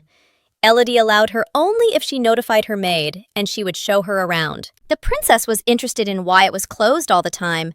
The Duchess laughed and said that it was because of the crazy dog that was constantly running around here. Then, the princess became interested in the dog, which she had never seen in the castle before, thinking that Elodie had deceived her because she simply didn't want to let him in here. Larissa wanted the greenhouse to be open all the time, and anyone could come here, and she would like to spend the whole day there. The Duchess also took the girl to her laboratory, showing her where she spends every day, where the girl saw a sacred artifact, but for some reason it had been dismantled. She was only distracted by the scream of Carolina, who had already managed to pick up something. She was screaming that it was some kind of poison and that now she would die. Elodie calmly said that it was just water, but the assistant was causing unnecessary panic. There was nothing poisonous in the laboratory. The assistant insisted that the Duchess was lying, whispering this in the princess's ear. Maybe it was the tears of the maids she was tormenting. The princess seemed to believe her. Isn't it strange that the greenhouse is closed? The holy artifact is broken, and there are some strange notes on the table.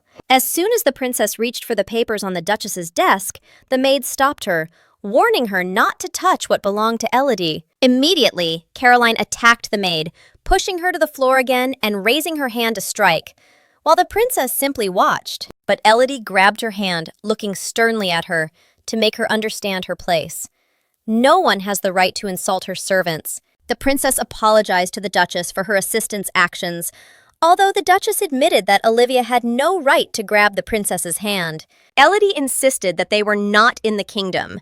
They were now in the house of the Duke of Srong, so let them follow the rules set by this house, so that there would be no more similar conflicts. Caroline decided to take a chance by asking the Duchess if it wasn't customary for you to give orders to new servants to teach them obedience for the future. Olivia shouted that she could endure anything for her lady, while Anna stood behind her and tried to calm her down. Elodie angrily apologized to Caroline, saying that in their house, they did not abuse the servants, unlike in the castle. And if someone uses such castle rules here at the castle of Srong, then they will have problems. The princess was just as scared as her assistant and promised to discipline her so that the Duchess wouldn't scold her anymore. Elodie didn't understand why they were so scared. She hadn't even gotten angry yet, and they were already afraid of her. Then she asked Anna to take Olivia back to the castle so she could rest. When she thought the princess would leave, she decided to stay to find out why Olivia had grabbed her hand when she wanted to look at what was written in those securities. She thought the Duchess had something to hide, but she calmly replied that these were just notes about her scientific research. She gave Larissa to read them. She took them in her hands to familiarize herself with them. She would have read every word, but they were written in an ancient language and she understood nothing. The princess apologized to the Duchess, but Elodie didn't care anymore. And in general, how could it have come to this? Everything was different in the original. She didn't remember there being such a fanatical assistant who had already managed to get the Duchess. And if she continued to stay here with the princess, it would be a problem. She wasn't ashamed to beat another lady's servant even in front of the princess. So what would happen if Elodie left them? In Elodie's plan, which she had been planning for years, everything was completely different. But the princess and Cable lived happily together with the servants. After all, the princess even dared to ask Elodie to teach her the ancient language. That's so unexpected. But how could she teach the princess an ancient language that was quite special and required a large amount of mana that the princess did not feel? It was mainly used by people who use magic to study artifacts and transfer magic. All other people with low mana affinity will find it more difficult or even impossible to learn this language. Elodie explained this to the princess, who also became interested in Cable. So he also knows the ancient language because he possesses the aura of the sword. That's why the princess wanted to learn the ancient language, thinking that this would bring her closer to the Duke as quickly as possible. That's when the maid decided that the princess should go to the Duke for language lessons. He was very smart and would be able to teach her. Elodie only frowned but didn't admit to herself that she was jealous. In any case, they thanked her and left. She was glad that they had finally left the lab because they were already taking up less time for her experiments, and she hoped she wouldn't see them here again. A strange feeling, an irritation.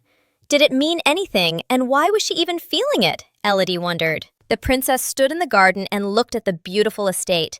Now she had already decided whether she wanted to stay in this estate, where there is a peaceful atmosphere and very kind knights, caring maids, and a greenhouse that will remind her of her mother.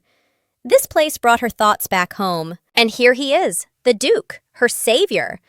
She already knew for sure that she was not going to leave this castle. Heinz was lying on the bed in his bedroom. He was holding a handkerchief that the Duchess had given him. Looking at her, he immediately cried, angry with himself for his weakness when thinking about Elodie. Just remembering her face and story, tears would immediately flow. The help from the Duchess was more than he expected. He could not even imagine that she was so worried about the Duke. He was very wrong to think that the Duchess had not worried about her husband for the past 7 years.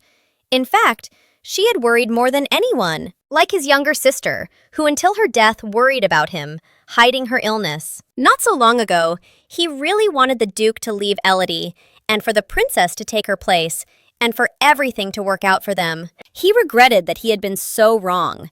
Now he wanted the Duke to be happy with Lady Elodie. He truly dreamed of it. Then he decided that the Duchess's illness must disappear.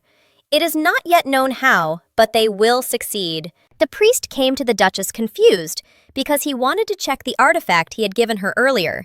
He wanted to make sure everything was okay with it. Elodie wondered why he did this, to which he replied that he had a feeling that something had happened to the artifact. And all because one count spread rumors that the Duchess had broken up with him. So the priest began to worry and came to check. If this was the case, then she was in danger. Elodie very simply agreed and brought the box with the artifact. And yes, it was intact and undamaged, not a single scratch. The priest examined him very well and thanked the Duchess for listening to him. So the gossip was false. He apologized again for disturbing her and wished her a good day and left. He made a fuss about Count Dufoyer's lies, the count who arrived at Elodie's house, along with the princess. If I recall, yesterday the princess was very carefully examining the disassembled artifact. She even became very interested in her records, which she could not examine only because they were in an ancient language, accusing her of treason. And after everything that happened yesterday, Amos came with a specific goal. It finally dawned on her that Princess Larissa suspected her of something sinister. Amos walked down the castle corridor, very angry. He was furious that these imperial fools had lied to him about the broken artifact. He figured that was how they had decided to drive the temple and the Duchess apart, when she was already angry with them for the missing supplies and letters. Now, it would be even harder for him to win the Duke over to his side. It seems he understood the Emperor's plans to oust Elodie from the castle and put a princess in her place, so that the hero would be on the Emperor's side. Amos thought it was simply ridiculous. Considering the number of supplies and letters the Duchess had sent, the Duke could not even think of divorce. Although they were grateful to the princess for the relic she had given them, they did not need it since the Duke possessed the power of spirits. They simply couldn't let those annoying imperial fools take the Duke to their side. Then he decided it was time to make a plan to enlist the support of Kabyle, hold political negotiations with him, and conquer the imperial court. And for this, he realized that the best solution was to befriend the Duchess. He had long been interested in her magical abilities, and if the Duke's feelings for Elodie are genuine, then they will easily succeed in their plan if the Duchess is loyal to the temple. Amos met with the Knight Templar and offered to take him for a walk around the castle, but he refused because he had his own plans. He did not object and went away on his own, but the knight was interested in the room the Duchess was sitting in. He had come so far for her and still had not met her. She was alone in the room, her thoughts confused by recent events. So she decided it would be better to take a walk to the greenhouse. As soon as she took a step towards the exit and opened the door, standing in front of her was a man she hadn't seen since the day he arrived. Sir Theodore, taking the girl by the shoulders and asking if she was okay, looked her straight in the eyes, which made her feel embarrassed. She smiled and apologized for not noticing him. She was distracted by her own thoughts, so she apologized again. She wanted to leave, but she was ready to say goodbye. But he didn't say a word, he just stood there in silence. So Elodie walked past him, and he continued to watch her walk away from him. And again, he didn't dare, even though he had been waiting for it so long. Vig had been waiting to meet her for so long, knew a lot about her capabilities, her brilliant mind, and wanted to tell her something. He first heard her name during the war with the Kingdom of Earth, when, by order of the chief priest, he had to check all the documents going to the front. Among them were the letters to the Duchess, which he reread over and over again. At first, he thought it was just work and felt nothing more. Since they took the letters, the Duke did not receive them, and accordingly, there was no response, but he received them regularly. Despite the lack of response from the Duke, she continued to write, again and again and again. New letters, magic potions, and various things, and reading the letters over and over again. These words, Elodie who waits for you, Elodie who supports you, and finally, Elodie who loves you. These words struck him right in the heart. Every time he read the love-filled sentences, he felt guilty, and each time he waited more and more for the day when a new letter would arrive. Then he wondered what kind of person this Duchess was, how she could possibly give such love to a stranger. And finally, he himself wanted this kind of love, a love that would belong only to him. He demanded her boundless affection and the love she gave him in these letters. But when he heard gossip that the Duchess was a cold woman who had not sent a single letter to her husband, who had gone to war, he suppressed his feelings. He begged the chief priest to return the letters and supplies she had been sending him for years. He wanted to apologize to her, but he heard new gossip when he arrived in the capital, that the emperor wanted to put the duke and princess in Elodie's place. He couldn't believe it. But, on the other hand, if the duke divorced his wife, if it really happened, then he would have a chance. Next time, for sure. Kabul hadn't seen his wife for a whole day, and he kept reading her letters. It was a strange feeling. Every time he thought about her, his heart trembled, but he still avoided her. He was going crazy with these feelings, but he didn't know exactly what the Duchess herself was feeling. He grabbed the box of letters. It couldn't go on like this.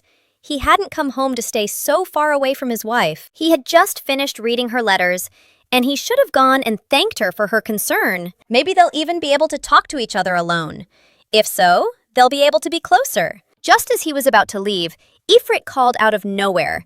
He said to ask Elodie to open the greenhouse if he was going to her place. Kabul asked him what the greenhouse was for.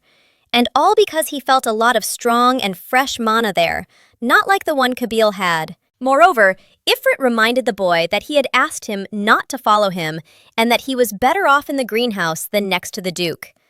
Of course, this angered Kabul, but even more than that, he was annoyed by Ifrit, who was constantly around. And this shithead threatened Kabul that he could sneak in there secretly and then his wife would scold him. Not him, but Kabul, for not looking after him. The Duke could not afford to annoy his wife, so he agreed to the conditions of his unloved puppy. Kabul was thinking about his wife again.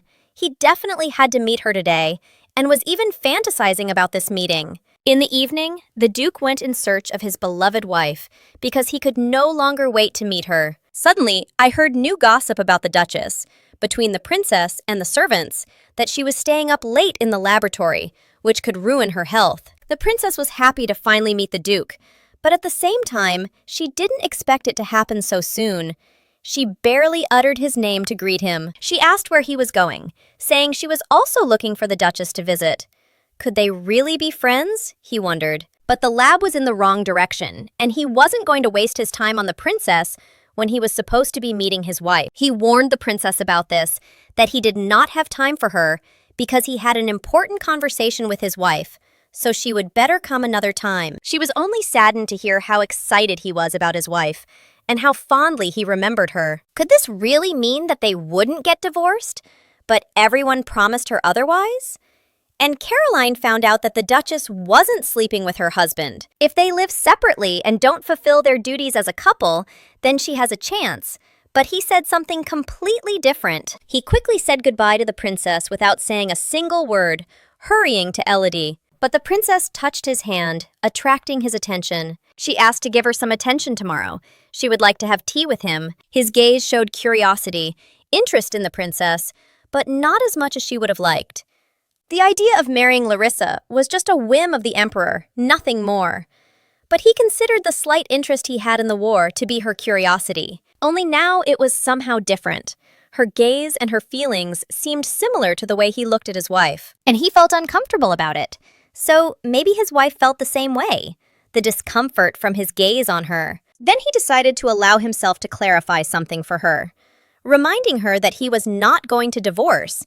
It was just to put everything in its place. He repeated to the princess again and again that he was never going to divorce his wife, even after his death. At this moment, Elodie was also standing behind, but she didn't say a word. Cable looked very confident, while the princess looked embarrassed and ready to cry. But she didn't see that either.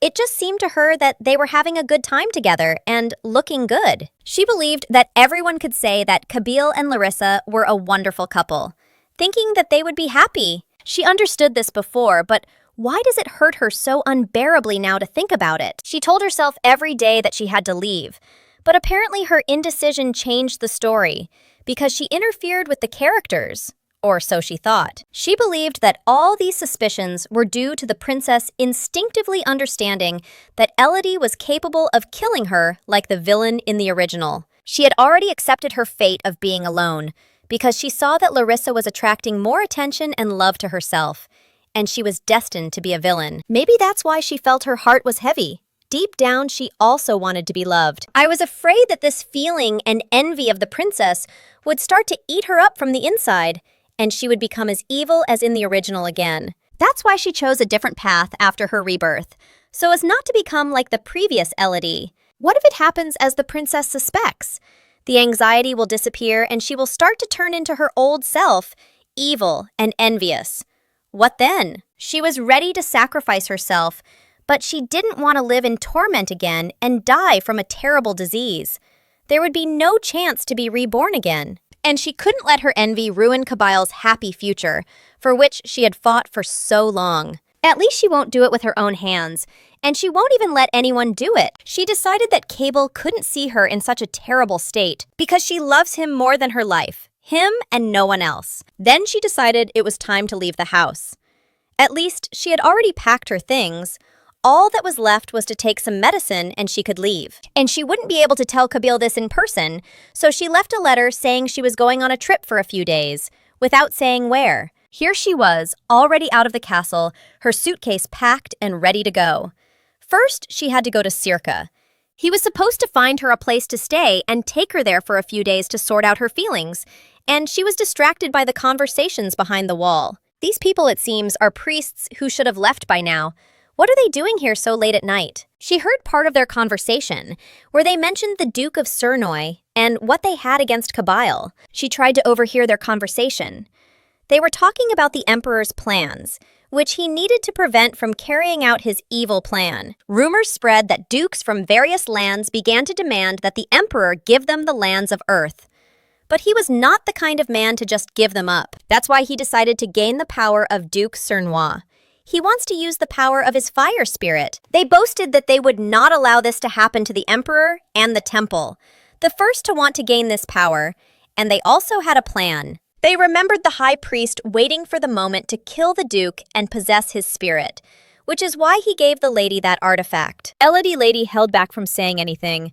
She thought the artifact was a gift as an apology and not a cunning plan to kill Kabil. But she knew that even the high priest was no match for the swordsman Kabil, who wielded the fearsome magic of the Duke. To defeat Kabil, they need at least the power of the high priest and the lord of the magic tower. But they already had one artifact that was capable of partially subduing Kabil, and it was already in the castle, so those men said. She still couldn't believe the words she had heard. Had they really come to kill him? Had they really the right to do so? Many have spoken of a magical artifact that can defeat anyone. But what kind of thing is this? Everyone is silent about this thing. The men began to talk about another secret, but she did not hear, because at that moment other knights came to replace them. Sir Theodore and some other man. What are they doing so late at night? They're definitely not walking around the castle. She decided it was time for her to run away. Otherwise, they might see her.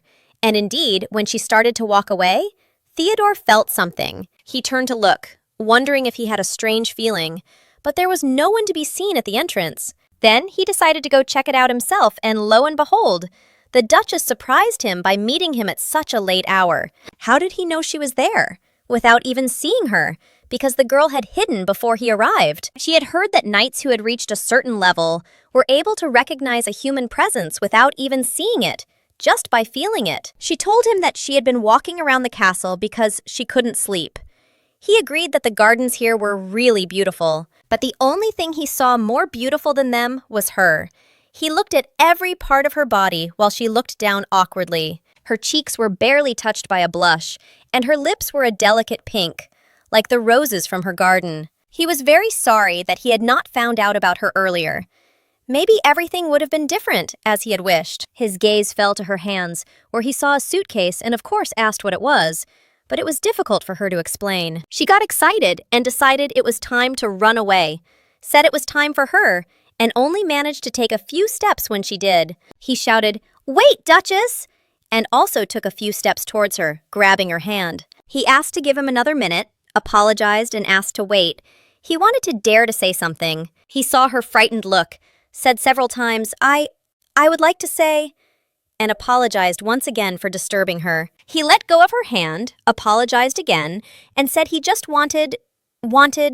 She asked again what he wanted from her, panicking. He apologized and said, "Dear Duchess, stay with me for a few more minutes to talk, if you don't mind." She asked excitedly what they should talk about. She was afraid because they were all alone, and she knew about the evil intentions of the temple, and he was one of them. And when Cable appeared in time, he found them both at night, still stroking her hand. Aggression and misunderstanding were mixed in his head. He was so angry that his eyes burned, as if he were about to burn the man alive. He asked loudly what this man wanted from his wife. All because he spent the whole evening looking for his beloved. He was in the laboratory and in the greenhouse. He knocked on the door of the office, but no one answered him. He was worried about where she could have gone and where else to look for her. No one knew where the Duchess was. And then, from the bedroom where he had just knocked, thinking that maybe she was there, came Ifrit, who said that she wasn't there either. When asked what he was doing there, he said that he thought of coming to Kabil's bedroom, but the window was closed, so he flew into the Duchess's window. Cable entered the bedroom asking if he had seen her, but he said he hadn't seen her since morning, and all that was left was a note on the table. He took the note and read that she was going on a trip, but she hadn't told him anything like that. Isn't that strange, even for a few days? He clenched the note in his fist and ordered Ifrit to immediately find out where she was. He would follow her. That's how he ended up there with them, and was already beating the knight of the temple without understanding what had happened. Elodie begged him to stop, explaining that it was a misunderstanding, and he ended up with her by accident and was not to blame for anything. He just looked at her angrily and asked, "What exactly was the misunderstanding? You and your letter about the trip? Or maybe the suitcase in your hands and the man next to you?" She kept begging him to stop, asking him to come back to the room, and then they could talk. She would explain everything. Even though he let Theodore go and his eyes still burned with fire, he wouldn't forget it so easily. While Elodie apologized to Theodore, Cable continued to watch him, not giving him a chance to do anything extra to his wife. She persuaded Cable to go with him, while Theodore watched them go, wondering why he was so angry if he had only touched her hand. He thought he was behaving like a child, but it didn't matter, because he saw that their feelings weren't mutual, which meant he had a chance. She held his hand tightly, hurried into the room, dragged him along the entire corridor, and entered the bedroom. He looked at her from behind and decided that it wouldn't be like that. She had already decided enough. Now it was his turn. He stopped, pulling her hand towards him. He was the boss here now. She turned around when she saw his menacing gaze and shouted, "Kabil!" But he stood still and glared angrily. She was scared because she hadn't seen him like this in a long time. He slammed the door with all his strength, closing it. He took a few steps forward from the girl. She called his name again, and he just got angry and bit his lip. He raised his hands and put them to his head, but what the hell? What was this feeling he had now? Anger? Or maybe something else? She looked up excitedly, asking if everything was okay. But no, it wasn't okay. Everything was bad. Where was she going anyway? He asked. She lowered her gaze because she couldn't tell him everything. She only said quietly that she couldn't stay here anymore. She said she should have left before he arrived. Then he flew into a rage. That is, she was preparing to run away while he was fighting for her. And this note about the trip was just a reason to run away and never come back. And he would continue to wait for her anyway. He nervously asked again if she had someone else. When she took his hand and promised that she had no one, she continued to hold his hand and promised that everything was not as he thought. He was wrong, and they had nothing in common with Theodore, and he was jealous for no reason. Then his gaze changed, became kinder, and he also took her hand gently, admitting that he believed her and apologizing for being so angry. He didn't know how to be angry with her and didn't doubt her. She couldn't betray him. She wasn't like that and wouldn't treat him like that. But seeing that man's gaze, he couldn't explain it in any other way than that he was in love with his wife. Now he has every reason to distrust that Knight Templar.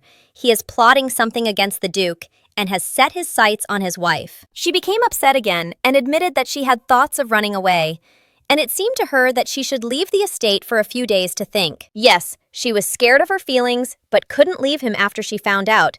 She wouldn't let her husband be destroyed for his power. He hugged her tightly because he felt he was losing her again, and this time she wasn't just running away from him for a few hours. Now she was running away forever. Then he looked at her again and said that this place was their home. So where was she going to run to? She just stared into his deep eyes in confusion. Then she said what she least wanted and what none of you expected. Looking down, she said, not confidently but still quietly, "Kabil, we need to prepare for a divorce." It seemed that something in his heart had broken. In this state, she could not talk to Cable and explain something to him. First, she needed to get a divorce, put her feelings in order, and only then destroy the temple. She thought he wouldn't argue with her, but he still asked one question. Why? She raised her head, looking in confusion, wondering if he had become close to the princess. So she said that he should marry the princess. The Duke was angry. Where did she even get these thoughts? They should have both clarified their feelings a long time ago. He hugged the Duchess and confidently told her of his intentions to live with her on this estate, and once again reminded her that he had no intention of divorcing her. The Duke promised that he would never do that. Even if they killed him or stabbed him, he still wouldn't sign this damn divorce contract. He repeated it many times, over and over again, that he would never leave her or divorce her. Never. She started to push him away, but he cried, saying that she always told him she loved him, constantly insisted on it. He continued to burst into tears and asked her to leave no doubt that this was not true, because she had always said it over and over again. She said that her feelings for him were real. If that's the case, then why is she now breaking his heart with her coldness? He rested his head on her shoulder again and continued to cry like the little boy she remembered. But she stood still. Her body seemed to have turned into stone, immobile and cold. What was happening at all? Her world seemed to have turned upside down. Finally, she began to understand that Cable had no intention of marrying Princess Larissa, so it turns out they were not in love at all. But she couldn't believe that Cable saw her as a woman and not a sister, because his meeting with the princess happened just like in the story earlier. The time she spent with him and said she loved him was a long time ago, back in childhood, but it wasn't serious. They were just children. That's how she wrote him letters when he was at war, and that's how she wrote that she loved him, but didn't see romantic feelings in it. She assured Cable that he had forgotten, because what he was feeling was a mistake.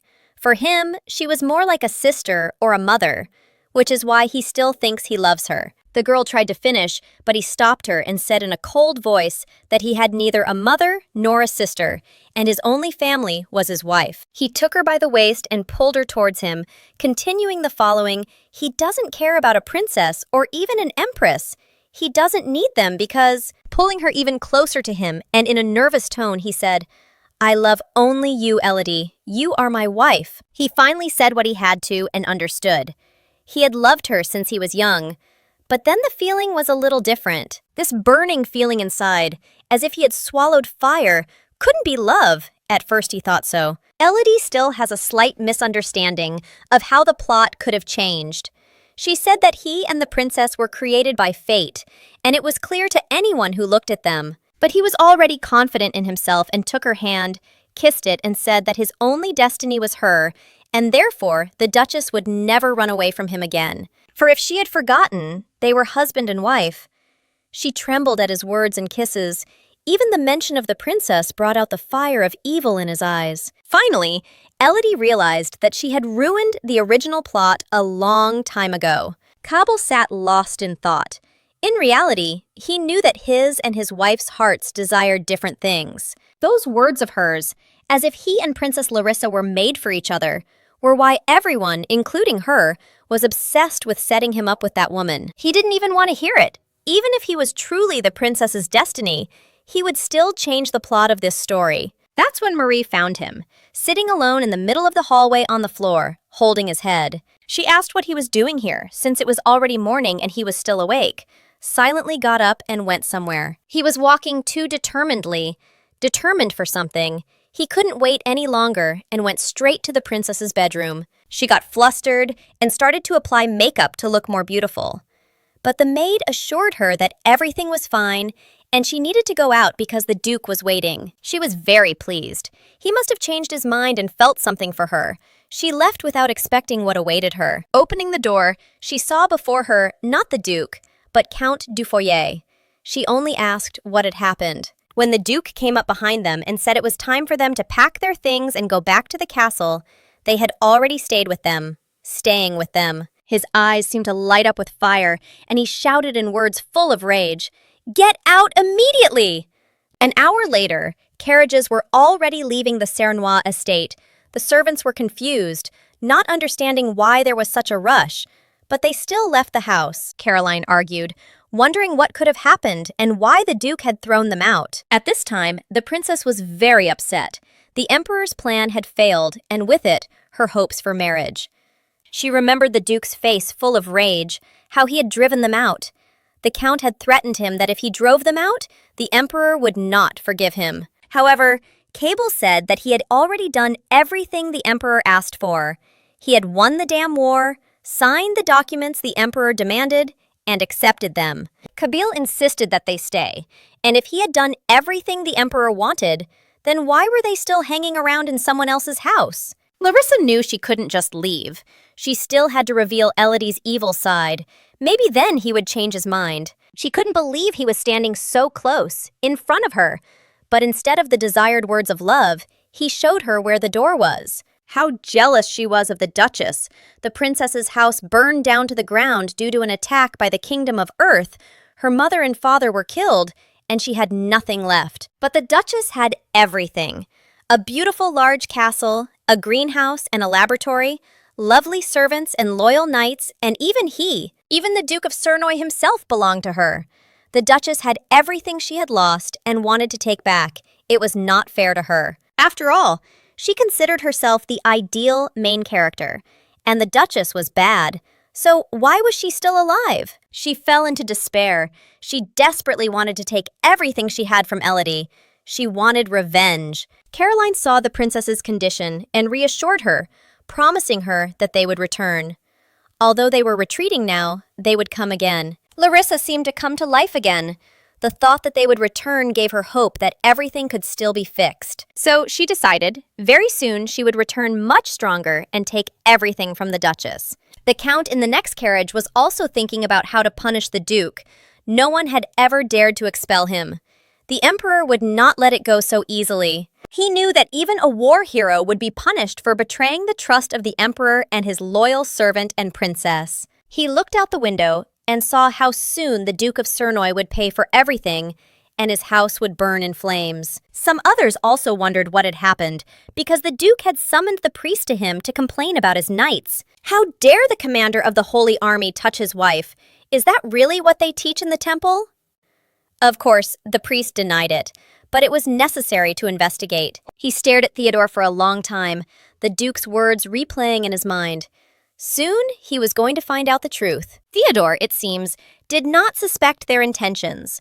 But upon arrival at the temple, he was still being checked. The Duchess was drinking her medicinal tea at this time, no longer hiding from Marie, although Marie was frightened when she saw the blood on her handkerchief. She wanted to call a doctor, but Elodie forbade her. So she asked what had happened at the estate and why their guests had suddenly left them so quickly. Marie herself did not know the reason. She only heard that since the very morning the Duke had expelled them all, both the imperial ambassadors and the people from the temple, and even the princess. Marie wasn't afraid to ask Elodie what had happened between them, but she asked because she had seen the Duke alone in the hallway that morning. She said that his eyes were red. It seemed like he hadn't slept at all. Elodie calmly said that it was because he was afraid she would run away. He acted like a child, but the fact that he kicked them all out probably had terrible consequences for them. But did he really do it because of her? She wondered for a long time. Was it because of her words about the princess?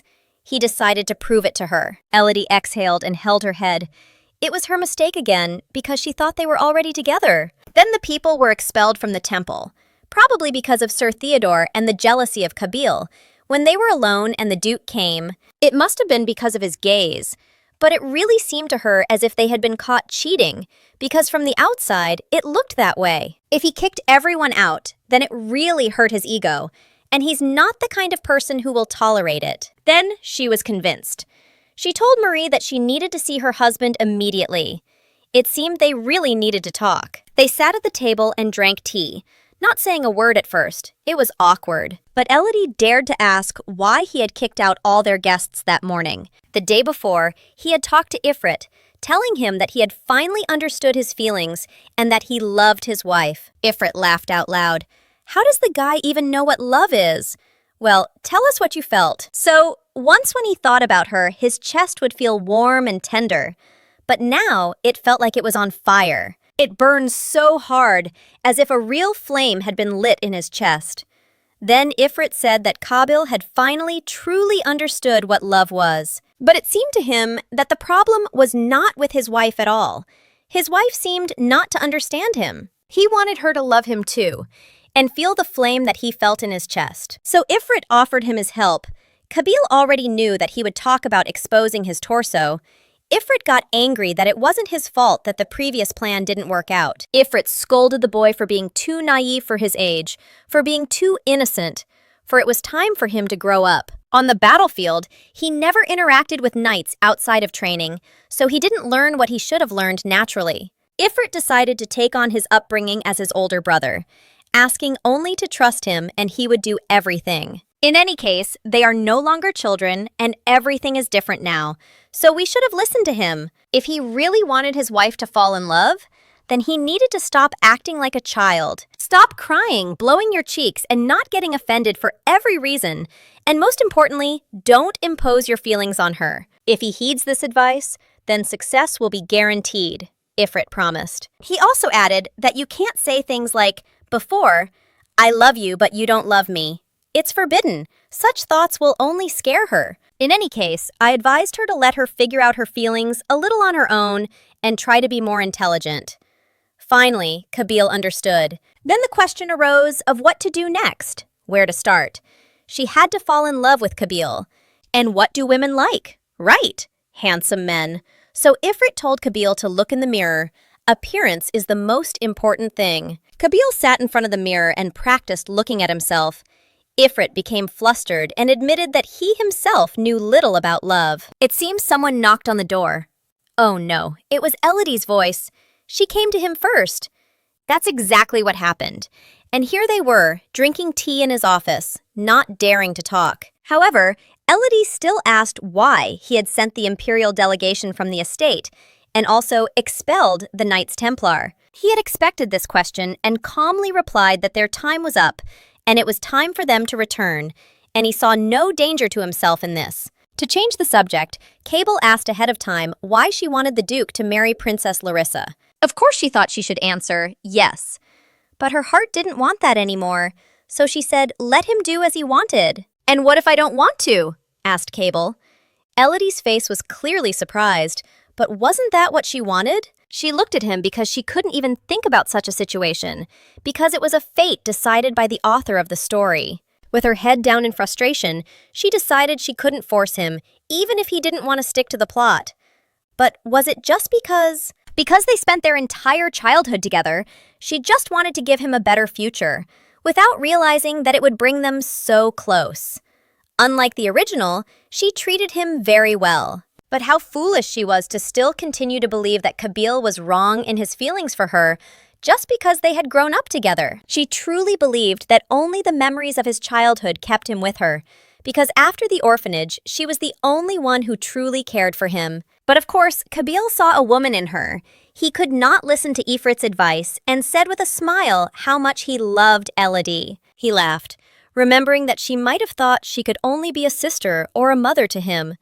But is there even one person who could feel such feelings for a mother or sister? It seems she was very stupid in matters of love. Because since when did she become so awkward and he so confident? Continuing to joke about her, he asked if she was really going to get a divorce and where she would go after the divorce. Circa couldn't just help her escape like that. Elodie shared with him the experience that, during the war, gossip reached her, which is why she was sure that he would marry a princess. He asked, what about her? What was she going to do next? Go and find a new husband and get married? It was that simple. Elodie admitted that she hadn't even thought about it, but anything could happen, because no one knows what will happen tomorrow. The Duke was angry, but warned that divorce was not possible, and he was not going to impose his feelings on her. He promised her that he would do everything possible to make her feel the same way he did, no matter what it cost him, and asked her to just wait for that day. But if after all his efforts she still wants a divorce, then he will have no choice but to sign the papers. Well, she didn't have any better options anyway, and the estate next to Kabil was her home, so she reluctantly agreed. But Kabil calmed down a little, until his efforts achieved what he wanted, until he stopped, and Elodie promised to wait. He was ready to give his life for her, but if she didn't appreciate that, then he would let her go, even though it would hurt. But he was ready to do anything for her. But in his cunning intentions, he knew that even if she left, he would still be there, watching over and protecting her. Most importantly, Elodie wanted to save Kabil's life. So she decided to tell him about the Emperor and the temple's intentions. They needed a plan. She told him all the details of their evil plan that she knew. Kabil admitted that he had guessed it, but was confident in his abilities and that they would not succeed in doing it. She wanted to know how strong Kabil was. And of course, this was a chance for him to show his best side. So he swore that he would be able to protect her and the estate. It is true, in these 7 years he had changed a lot, and his strength and fortitude had multiplied each other. Elodie found it funny because he had truly grown up and become a man, but he still acted like a child. After all, he was only 18 years old. He was so sweet that she actually had to put aside thoughts of divorce. Now she has a new goal: to protect Kabil. To gain more power, they had to strengthen the strength of their possessions. They needed more possessions than they do now. At this time, the maids were cleaning the estate and were very happily discussing the former guests.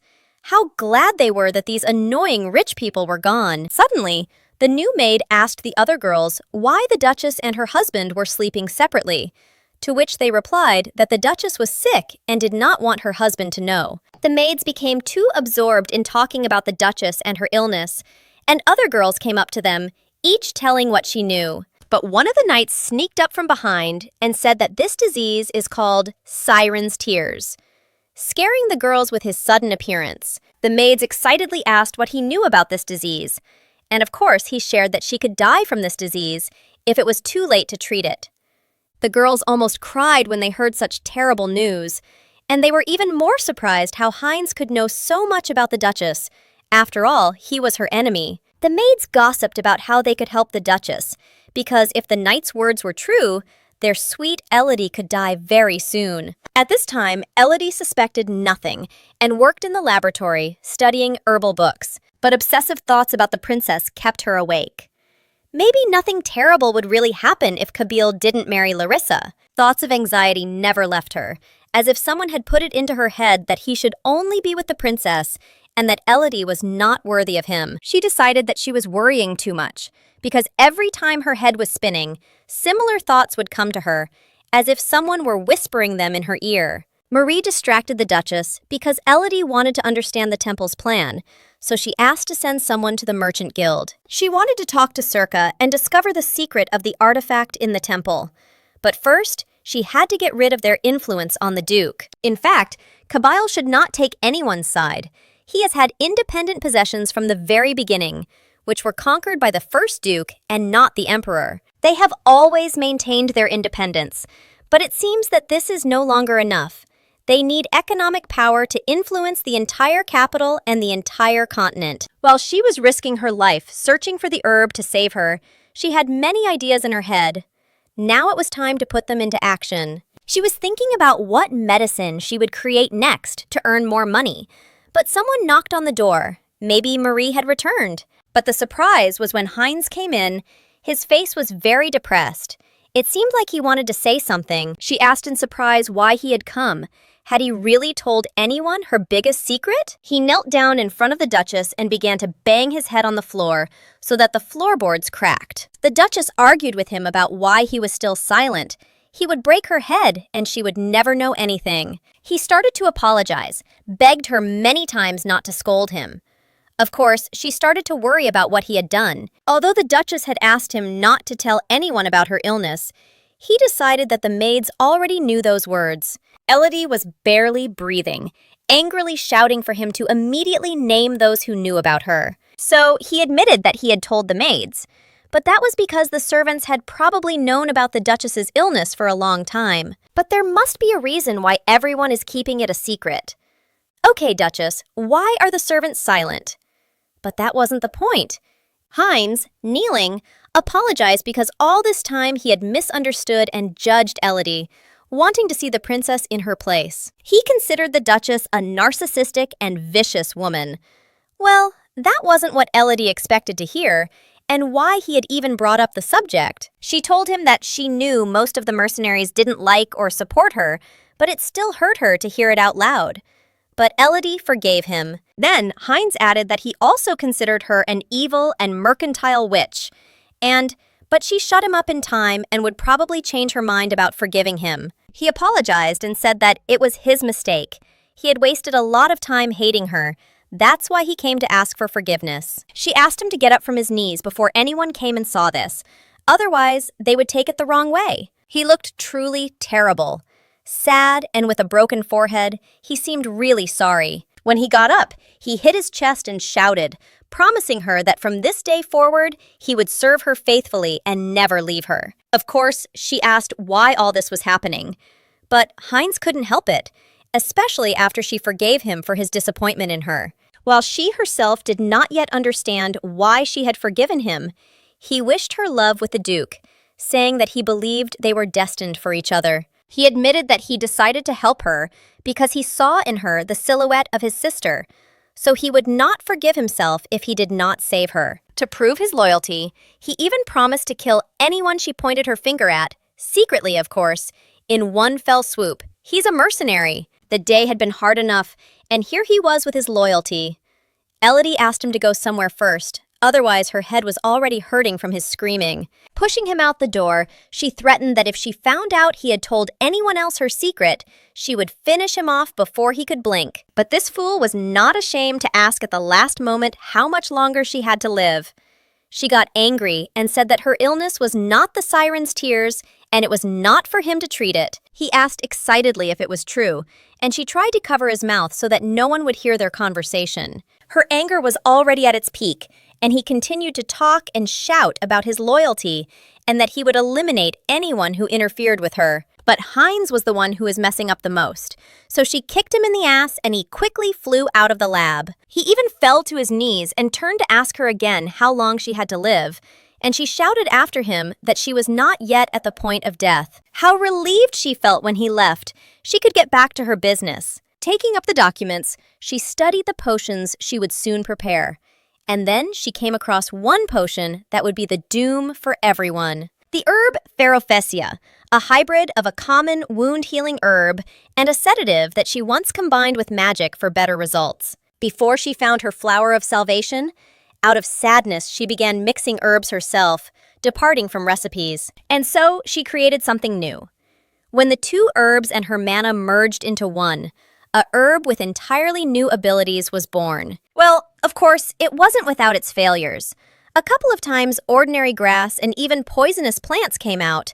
All sorts of things happened. But this herb, Ferroesia, has one small feature, namely that it helps with hair loss. And these very places where grass needs to grow are the property of Baron Wells. Only here's the thing, he's bald. That's when she had a brilliant idea, to use the Baron as a test subject, because there was no better option. And without thinking for a long time, she invited the Baron to visit. He, sitting in the hall of her estate, tearfully thanked the Duchess for saving him from her husband. He was supposed to go to the Forest of Death, but the Duchess changed her husband's mind and pardoned him, but she would take her own payment for it. Since the Baron himself said she could ask for anything, she immediately took out the pills she wanted to test on him, the remedy for baldness that she developed. But the Baron didn't like this idea. For some reason, he didn't want to be a rat for experiments, but he liked being a rat in politics, strangely enough. And if you want to know the continuation of the story and whether Cable will be with his wife Elodie, follow our YouTube channel. There will be a continuation.